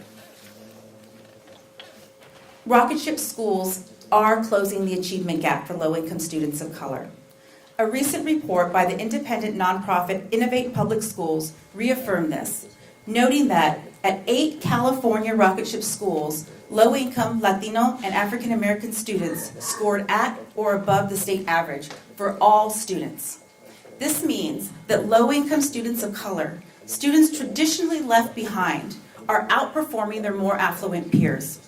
Rocketship had the highest number of schools of any district or charter in the Bay Area recognized in this report. So in closing, our schools across the Bay Area have demonstrated excellence in serving the unique needs of students in disadvantaged communities. Our Rocketeers are persistent, empathetic, responsible, and respectful scholars who are bound for college and success. And after 10 years, we are seeing our first class of Rocketeers thriving in colleges like UC Berkeley, UC Santa Barbara, American University, and many, many others. We would be honored to collaborate with the Vallejo Unified School District to better serve the families of Vallejo and eliminate the achievement gap together. On behalf of our supporters gathered with us this evening, I respectfully ask you to approve the petition of Rocketship Vallejo. Thank you. Thank you. Is there anything from the district? Okay, I have 17 cards. Before I open the public hearing, I still believe under the public hearing we can limit it to 2 minutes, can we not? Yes. Okay, so unless somebody has a desire to sit here, I will limit the speakers to 2 minutes each. As I said, I have 17 cards, so I will open the public hearing. And the first 3 speakers, if you weren't here, I'll call 3 names. Please step towards the microphone so that you'll be ready to speak when your name is called. The first one is Sheila Gradwell, followed by Maria Marin, and then Latanya Murphy. Hello, everyone. So I'm here to ask some questions about this new charter school that is trying to come in and infiltrate our community. While they have some wonderful things that they're saying, there's a lot of questions about whether or not there's any truth in that. There is an article out with a lot of different viewpoints, and right now I'm still kind of upset about the last vote, so my head's not thinking very clearly. So we have a teacher who says there's no cafeteria, no school nurse, no on-site custodian, no school librarian. School is open from 7:45 to 4 o'clock. Recess is 15 minutes, lunch is 15 minutes. Kids are not allowed to talk during lunch. Every student has mandatory computer class for 90 minutes a day. We all know that school screen time should be limited for little ones, and yet we're putting our TK all the way up through 5th grade at 90 minutes a day in front of a computer. They're talking about how all the first reports might have been good. There are now all these reports that say they've all been misleading, that they've used the same type of research people to go ahead and put together all the different statistics, and they're working together, so they might not be true statistics. There's a lot of questions before someone comes out and says they can do all these wonderful things. It's not true. We really need to be putting and investing in our public schools, our neighborhood schools here in Vallejo. We need to make sure that these are places that are welcoming to our students. We shouldn't be letting other companies come in and take our kids away. This is Vallejo. Our students belong in Vallejo schools. We need to make them warm, comforting, inviting, and the places that we know are good neighborhood schools for our kids to learn in. Let's make sure that our board, even if you feel that you need to, by law, the T's are crossed, the I's are all dotted, make sure that you vote no, because Vallejo shouldn't be being taken over by charter schools. We need to be doing our, thank you.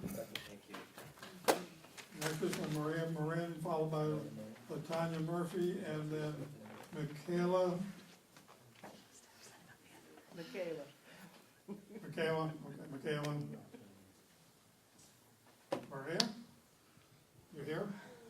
She gave me her statement, I'll read it after. LaTanya Murphy, Michaela, and then I think it's James Hinton. LaTanya here? No, LaTanya, okay. We'll go with Michaela, James Hinton, and then Joanna. Choco. Michaela's not here? Choco was gone. You're up, James. Followed by Joanna, and then Carlos Taboda. You know, when you Google, I was listening to the presentation, and when you Google their name, 2 days ago, hello? Is that better? Okay.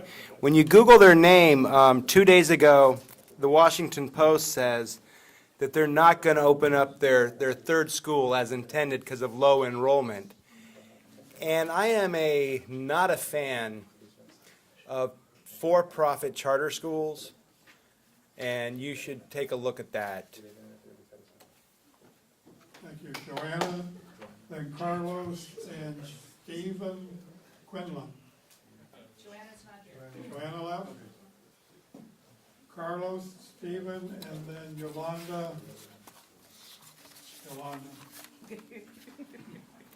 Mr. Carlos. Good evening, honorable board members. My name is Carlos Taboada.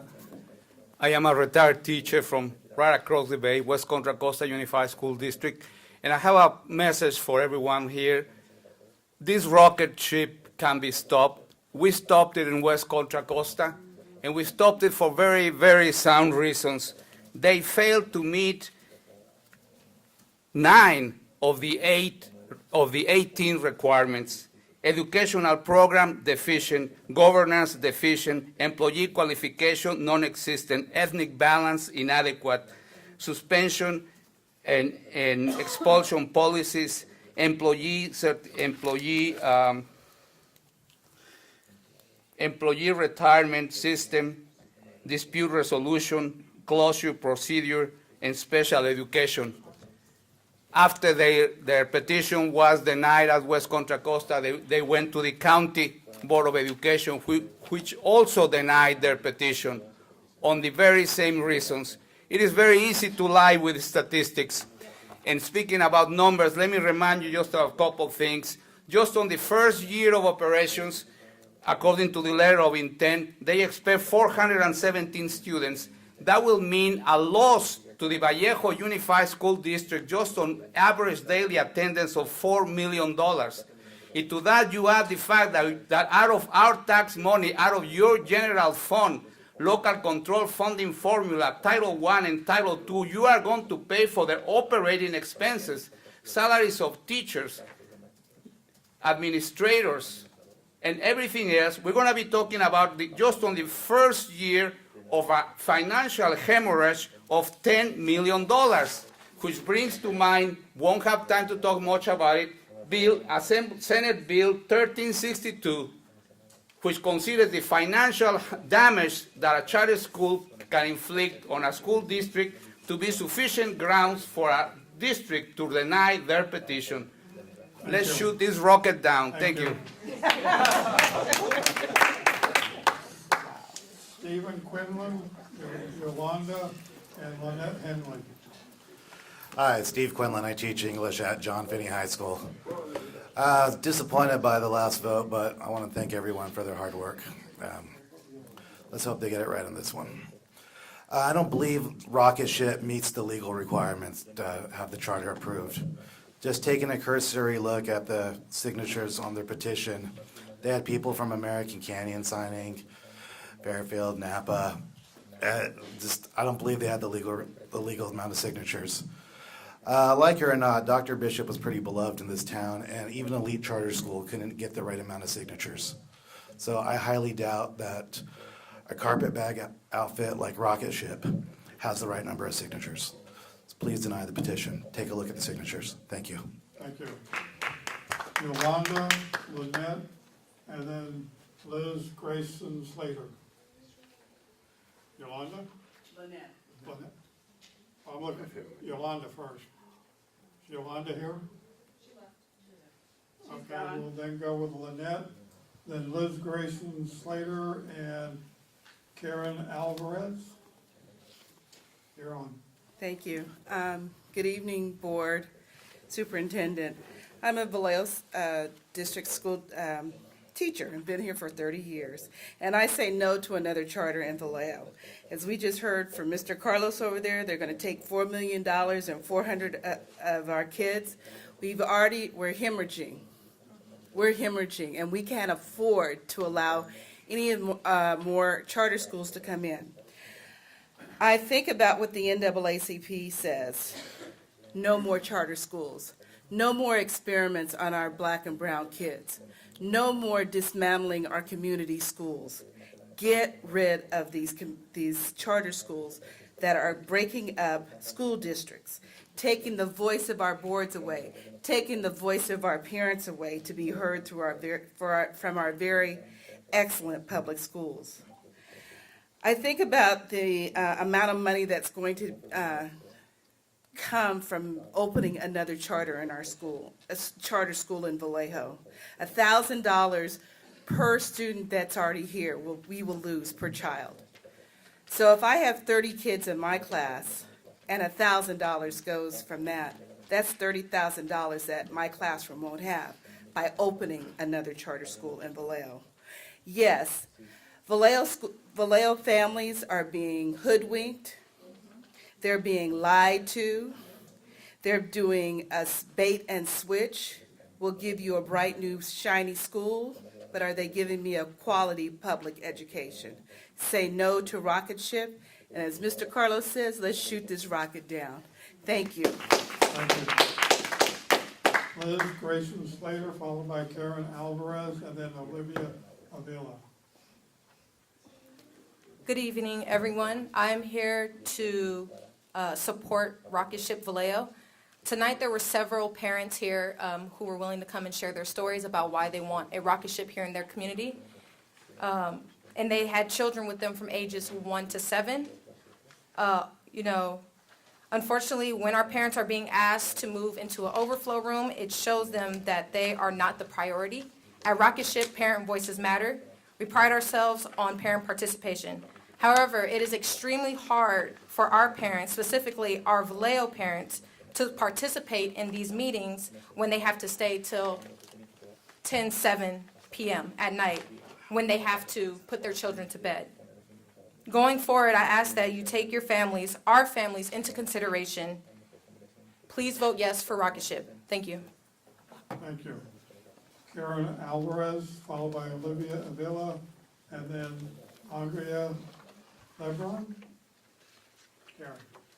Good evening, members of the board. My name is Karen Alvarez, and I'm speaking here as a Latina mom who grew up in Mexico but is raising 3 young children here in the United States. My oldest son is 9 years old, and I've learned how the education system works by hurting my own son. and I say hurting my son by not knowing any better. I just enrolled him in the school near my house. Teachers kept telling me he was doing fine and that he was a very sweet boy. It wasn't until recently, like maybe a year and a half ago, that I found out how low the academic level was.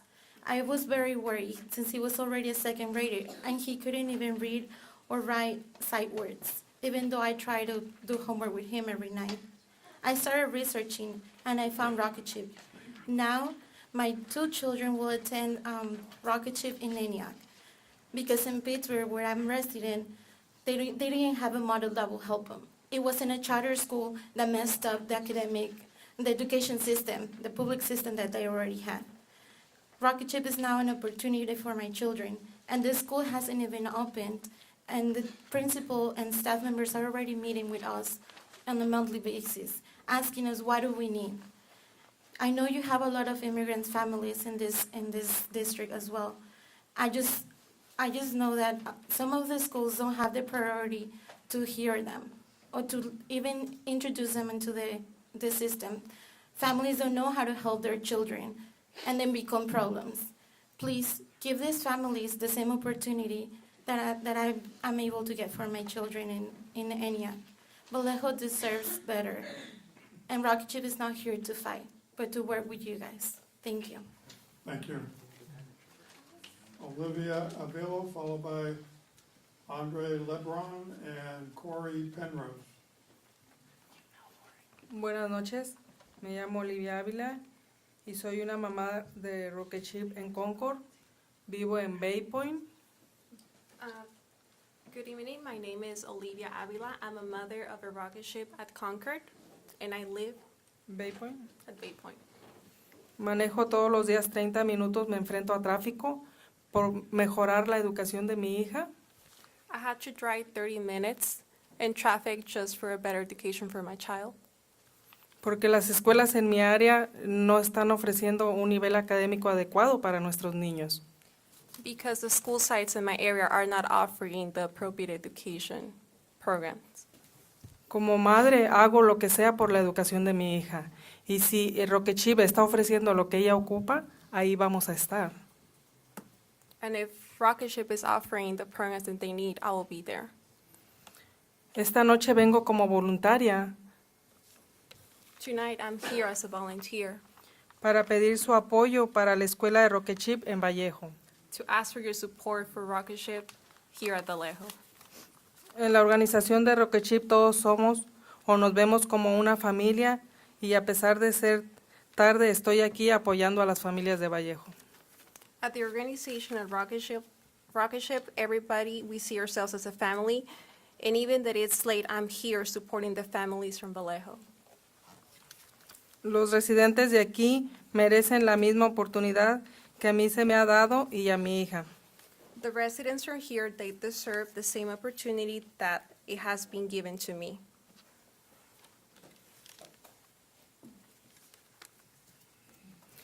Cuando mi hija entró a primer grado estaba muy baja académicamente. When my daughter started first grade at elementary, she was very low academically. Los maestros y personal de la escuela pudieron identificar rápidamente cuál era su problema. The teachers and the school personnel were able to identify immediately what was her problem, and together we work. Trabajamos juntos para nivelarla. Al final del ciclo escolar, ella alcanzó el nivel que necesitaba. At the end of the school year, she was able to achieve the level that she needed. Ahora ella cursa el segundo grado y está muy bien en sus materias.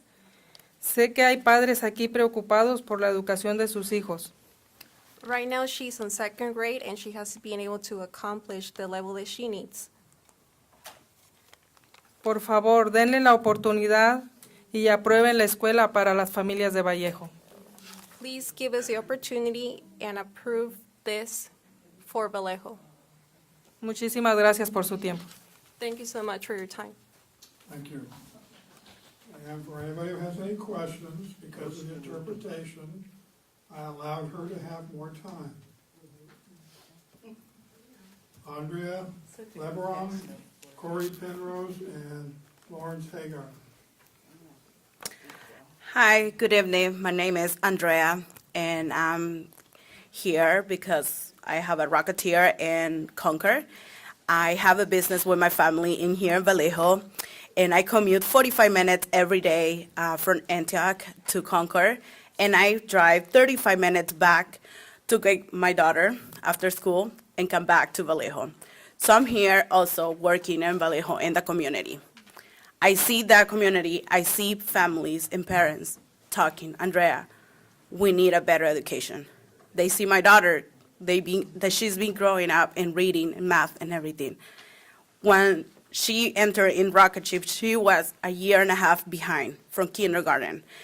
And what everything was, teacher was telling me, she's gonna get it, she's gonna get it. And then I was like, no, she's not gonna get it. I need something else. I couldn't afford to pay the Catholic school in here in Vallejo because it's $800. I said, you know what, I'm going to take a risk, and I'm going to search for Rocketship. I went through 6 months, and then now I help my community in Antioch to open this Rocketship.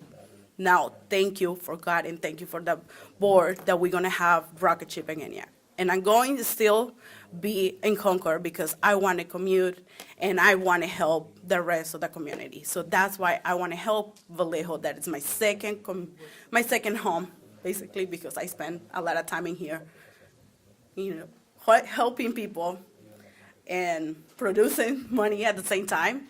We're paying taxes and we're not taking taxes. That's what I feel. I always just hear money about money. But what the teachers are going to bring to my daughter, I never hear about the education. I always hear they're going to take $1,000 and $1,000 charter school, but they don't tell me, oh, you're going to lose education. They never say, you know what, Andrea, your daughter's going to grow in the level of reading and math. Okay, Thank you so much. Next will be Corey Penrose, followed by Lawrence Hager, and our last speaker will be Brenda Crawford.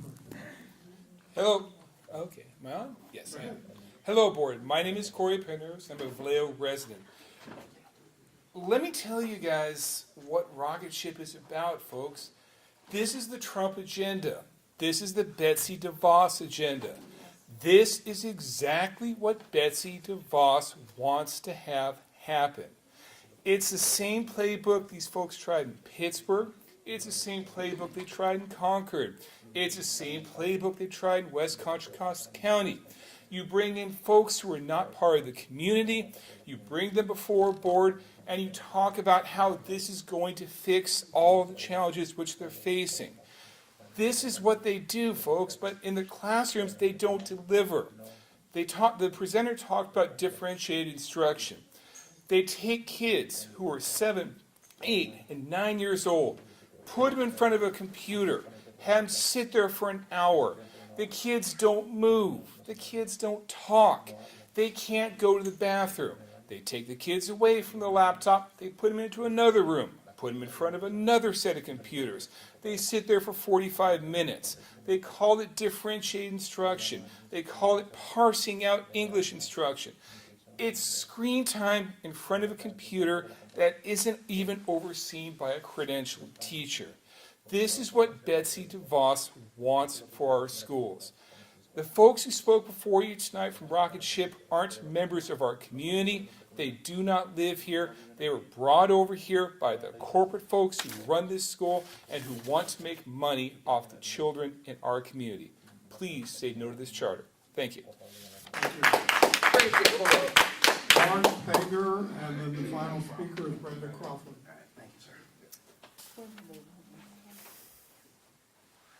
Okay, hello board. My name is Lawrence Hager. I'm a teacher in the elementary school district. Rocketship's a corporate charter, as our previous speaker mentioned, backed by Betsy DeVos, who just gave them $10 million. When we can't, I work at Highland Elementary, and when it rains, our toilets are overflowing. We can't even get the money for that, and the paint is chipping off. And like we've talked before, these charters are coming in, like on Vala Vista, brand new charter, looks beautiful. Of course, parents want to bring them to a place that's in good condition. We need to make our Vallejo schools a priority and not take money away from them. Also, they have a private board, and Vallejo residents will not have the right to elect them. These private charters receive our taxpayer money, but they're not fully accountable to the community. The Rocket Charter chain has experienced a lot of problems, including multiple lawsuits and allegations of student mistreatment. So I don't know about the suspensions. I don't know whether that's true or not, but these are documented facts about them. They are not to be trusted with what they say and all these promises they try to keep. We need to be investing in our schools here and not defunding a school that's already having financial difficulties.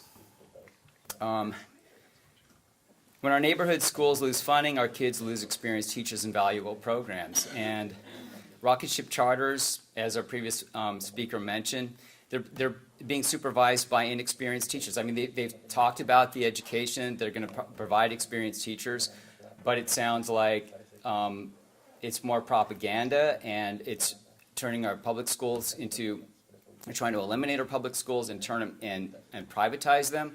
Vallejo also, I mean, in Oakland, they've privatized half the schools there, and the students end up suffering. We need to prioritize the public schools. And I hope that you'll deny this petition. Thank you. Our last speaker is Brendan Crawford. Thank you. When I walked in earlier today, when I was coming in, Sheila Gradswell asked me, she said, I thought you were an opponent of charter schools. And I said, I very much do not support charter schools.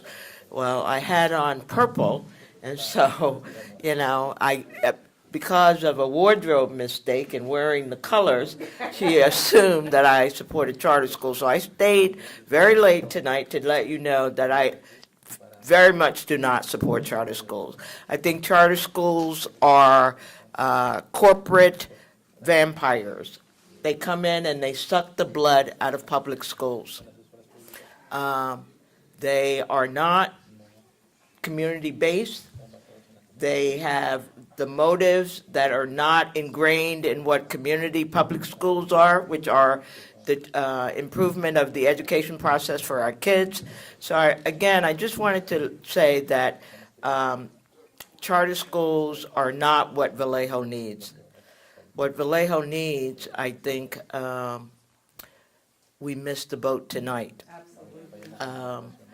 I don't quite understand how we can be talking about a charter school when our own schools are in such deplorable condition. And I might be going off of, off a script a little bit, but I am profoundly disappointed in the vote tonight. And I want to apologize. Whatever, Berkey, whatever, okay? I am disappointed, and I want to apologize to the teachers and let you know that there are some of us who have your back. Thank you. Are there any other speakers? This is a public hearing. Are there any other speakers? One last time, any other speakers? Seeing none? Yes, good. But I've been saying. I didn't fill out a card, so I didn't know. You don't need to for public hearing. Okay. Thank you, guys.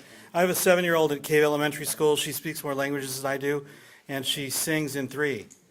So I'm very proud of her. She's in a public school. We can't afford to send her to some private school, and I don't want her indoctrinated with anything bizarre. I support the teachers. I don't even understand the whole bond situation that happened here tonight. I'm really sad that we got so emotional with each other. People screamed at me and put their hands in front of my lens. I don't care that much about it. But I really hope that we can come together as a community, whatever we're doing, okay? And I don't support the charter school for one reason only. It's that the administrators at Cave Elementary has said if a charter school came in here, that they would lose some of their funding. And they're already half-timing it with substitute teachers a lot of the times who don't even speak Spanish. And still my kid's doing 3 languages, 3 sung, 2 fluent. And they're skipping her into math and everything else. She's way better at math than I ever was. So I'm really proud of her. And then it has to do with how the public schools have worked. We should look at the Finnish model. They went backwards in time into the 50s, where they offered everything that a kid could want, and then they wanted to be at school, like arts and music and things like that, things that cause critical thinking. It's okay to question each other, that's fine, and it's okay for us to have differences of opinion. I offered Berkey, I know 2 federal judges just wants to come in and talk, and he said, oh yeah, so maybe that's a reality. We'd have someone in here teaching parliamentary procedure, right? Because I don't like to see the board members talking over each other and everything else. I'd rather see us getting along in some way. If it takes a pizza party or a retreat or something for people to start getting along in this town, I hope we could do it. Can you please stay on the topic? Oh, I forgot what the topic was. Thank you. Okay. Thank you for your comments. Okay, 16, 15, You 14, still need to fill out, no, 13. not on the topic. You still need to fill out a card, because that was a public hearing. 7, We don't 6, say cards by the 5. same time. I can count Okay, backwards. so that Thank is you. the end of the public comment. Last time, are there any other speakers? Seeing none, I will close the public hearing, public comment. Before I call on the trustees, I'd like to remind people, this is an information item. We are not voting on the charter tonight. This is nothing but an information item. Vice President Kearney-Brown.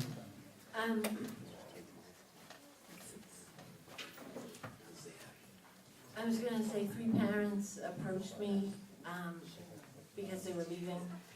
And so I told them I couldn't read their whole statements, but I'd summarize. One woman just said, thanks for listening to us, and she has 2 children that she wants to attend Rocket Ship and Vallejo, and please approve it. One said basically the same thing, that she has a preschooler. She said she's older parent and experienced struggles with public schools in Vallejo with older children, and she thinks Rocket Ship has higher expectations, higher expectations. And this last one was Maria. She has a 3-year-old. She wants him to attend Rocket Ship, and she talks about smaller ratios of students and better attention from teachers. So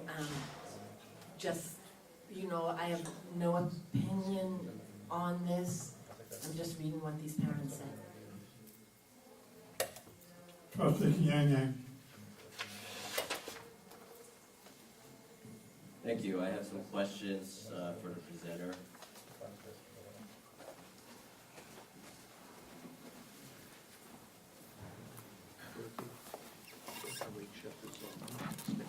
Regarding signatures, which was brought up earlier, how did you get the signatures? So the question of signatures that came up was around whether or not those were legal signatures. So these signatures were gathered by parent volunteers here in Vallejo, as well as myself. I was also one of those signature gatherers. We met with parents one-on-one here in Vallejo, at parks, community centers, stores, libraries. We gave presentations at churches and parent groups to gather those signatures. We cannot legally deny someone from signing our petition because they don't live in the Vallejo City Unified School District, but we have to note on the petition that they do not live in the district, and then that signature gets disqualified when you do the counting. However, the legal basis for a petition is to submit 50% of your estimated enrollment for year 1 in signatures. So at 500 plus signatures, we are well above the legal requirement for signature gathering. Okay. The next question is regarding on page 144 financial reporting. So you're also required to submit a first interim, second interim to the respective county office of education. My question is, from your charter school network, I've been cases where, and I did not see it in the appendix, not discussed anywhere, cases where you received a qualified or negative certification from the county. Let me see if I understand the question correctly. Is the question of whether or not we received a negative report from the county on our finances? Yes. They would usually send a letter to school districts and charter schools. Yes, we have never closed a school in California. We don't operate under financial restraints. I'm not sure if I understand what the question is, so. My question is, in the last, I'll just say this, let's say in the last 3 years, has your organization received any qualified or negative certification from the County Office of Education? And what did you do to correct that, if any? Yeah, I don't know if I have the answer to that question. So if you have a specific school, I could ask one of my colleagues to look that up, or I can bring back that answer. All of our schools operate their own financial budgets. We have 6 authorizers that we work with in California. So in order for me to accurately answer that question for you, I would need to be a little bit more specific. I did not see an organization chart in either in the appendix or the petition, and not in the PowerPoint. So what's your administration to student ratio? Well, we are a network of schools. And teachers. Yeah, so we're a network of schools. Our administration at our school, we typically have our school leader is our principal, and we'll have anywhere from 1 to 3 assistant principals, depending on the population of students. We have a business operation manager, an office manager, sometimes an office assistant, and then we have certified teachers teaching core classes in all of our grades. Our credentialing requirements are exactly the same as yours. Okay. It was brought up earlier, and I'm aware of it. Employing uncredentialed teachers, and I tried to search in a petition. So why is that your practice, and so why? So I can refer you to our petition under, let me see here. I'm going to refer you to our instructional day. Let me just make sure I find the right one.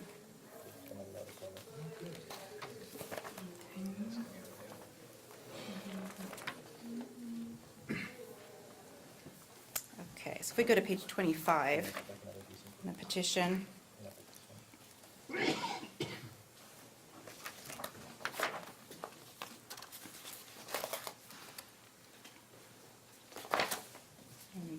So this is where we outline all of our curriculum, our standard program.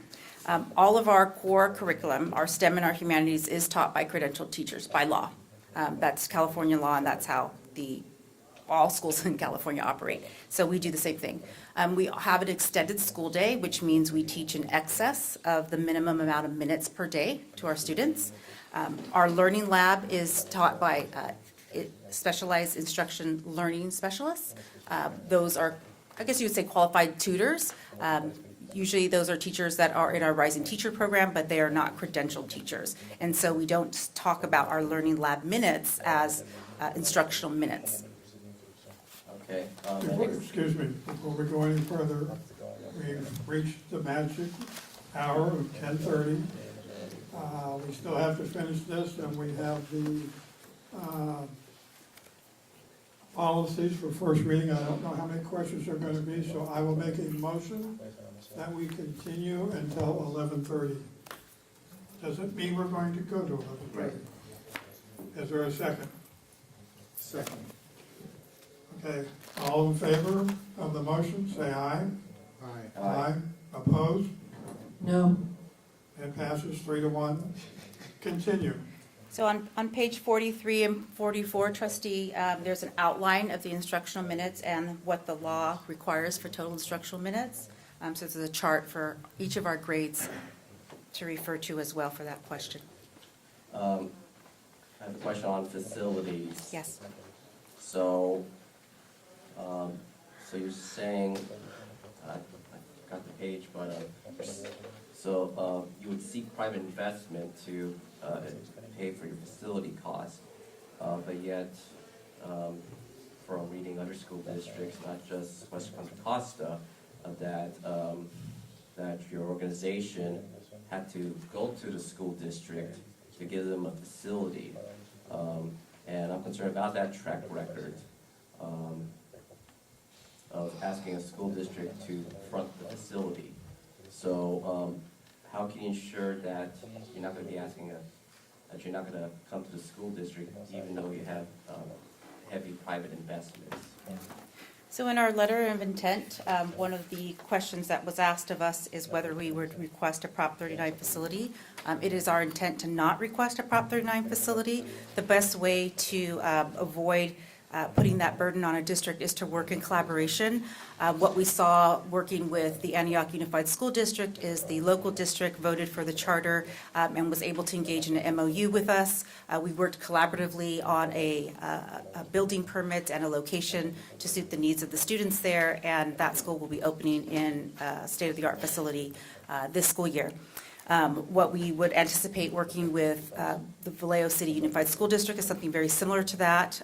We would also like to explore opportunities that are alternatives so that you are not absorbing something that you're not happy with. But the best thing is partnership, collaboration, communication, so that we can do the best for the students in Vallejo. And Carlos brought up the issue of closure procedure. And yeah, I'm looking at page 141. So if your school were to close, how many days are you gonna notify parents and employees? So I'll just reiterate that we've never closed a school in California. This is something that is written in education code law. We follow the law, very similar to how you guys do that as well. I will say in the event of a closure, the school district becomes the owner of the assets. So it's something that's very well defined, not only in our petition, but in the law, how that happens. Another opportunity with local control, where a school district voting for a charter at the district level is engaging in an MOU conversation, where in that MOU, we could also delineate, in the event of a closure, what would those proceedings look like. Okay, thank you. No, thank you. You finished? I'm just very dissatisfied with the answers right now. That's my comment. Okay. I got a question first there.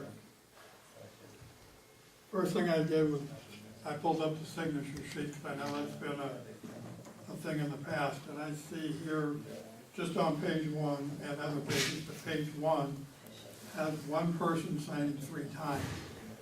So is it per household or per student that you can sign? So it's the number of students that we're So it looking is a for. number. So that's fine, okay, that's why I was curious, 'cause I saw it through here several times with the same person signing multiple times, but that's the way it's done. Thank you for the clarification. Anything else from any trustees? Trustee Kenyang.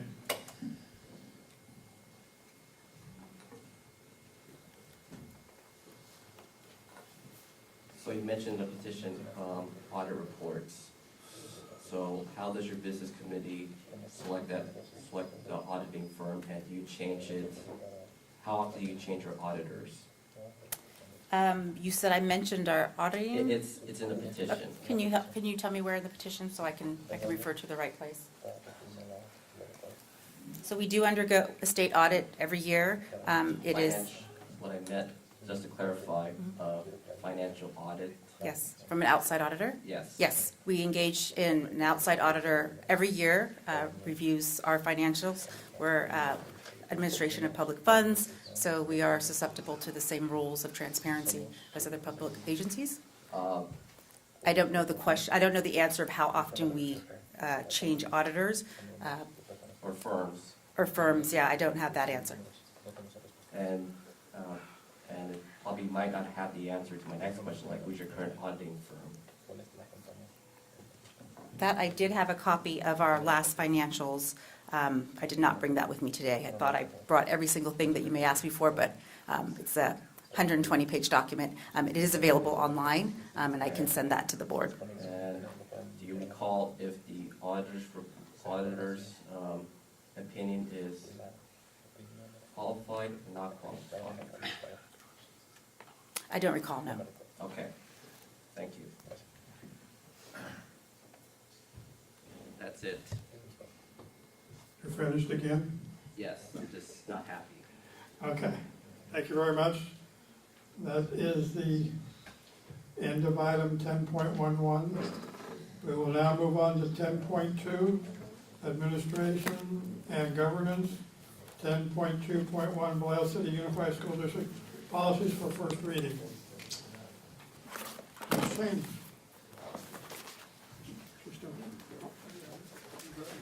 Good evening, Governing Board. It's been a very enjoyable night, and I just want to finish it off here on a high note. Enjoyable, yes. So I'm bringing to you, little levity is important late in the evening here. I'm bringing to the board this evening our policies for first reading. Most of the recommendations that are in here are law changes that we are just incorporating to ensure that our policies are in alignment with Ed Code and the various other governmental codes.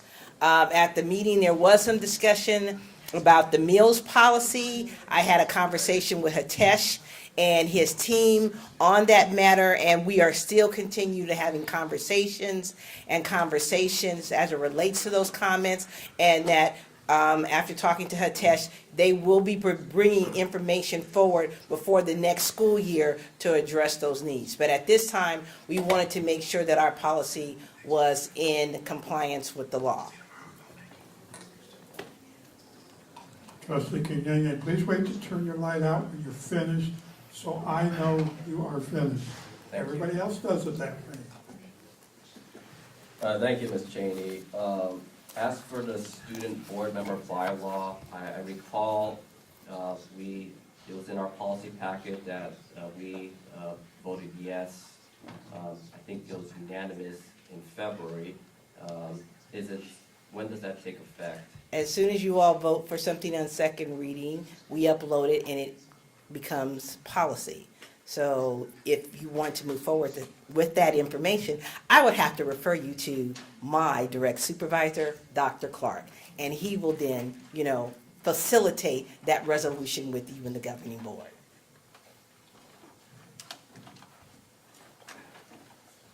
That's it, thank you. Thank you. Seeing no other lights, thank you for your presentation. Thank you.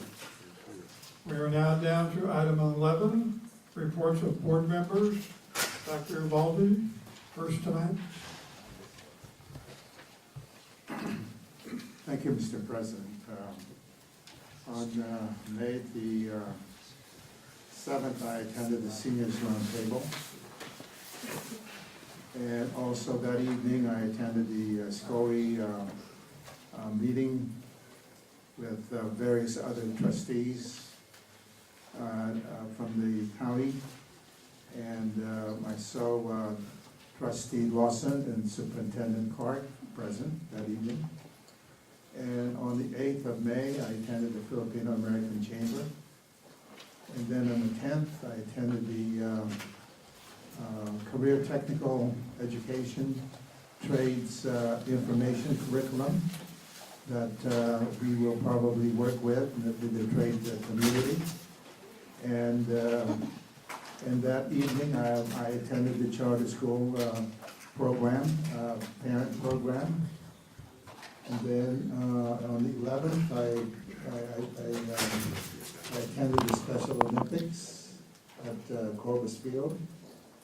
And then yesterday, with the presence of President Worrell, Superintendent Clark, and Trustee Lawson, I attended the medical assistant graduation. That's my report, sir. Thank you.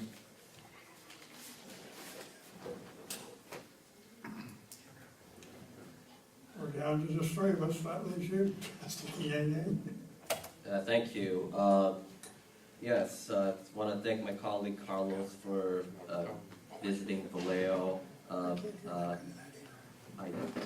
have brought him to visit one of the schools, one of the high schools, Vallejo High School. It was a positive visit. And I visited Vallejo High School on Monday and hear from the students. Appreciate the students for sharing what they got to share from from finding ways to have better fee waivers for AP exams. There's one student that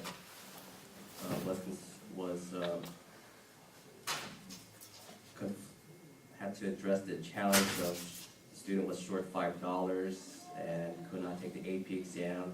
So finding ways to address that, to the students supporting, they like to see the trades programs back.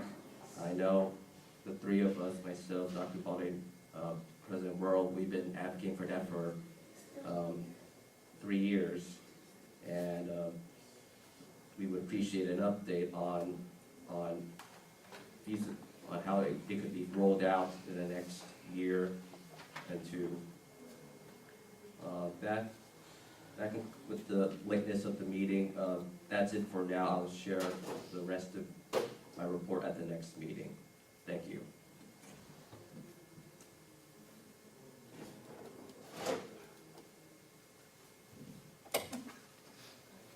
Need a rule on that. I don't have a report, it's late, we need to go home, so we will now move on to item 12, community forum if needed. I have 2 cards. Vanessa Johnson?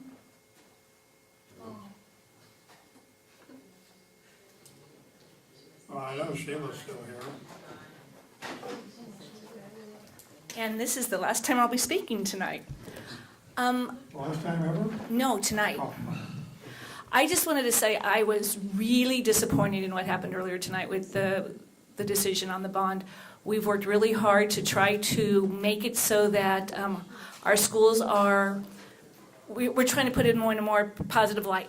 And when something like this happens, it doesn't show that some members of the board have the schools, the community, or our students' best interest at heart. Our students deserve better.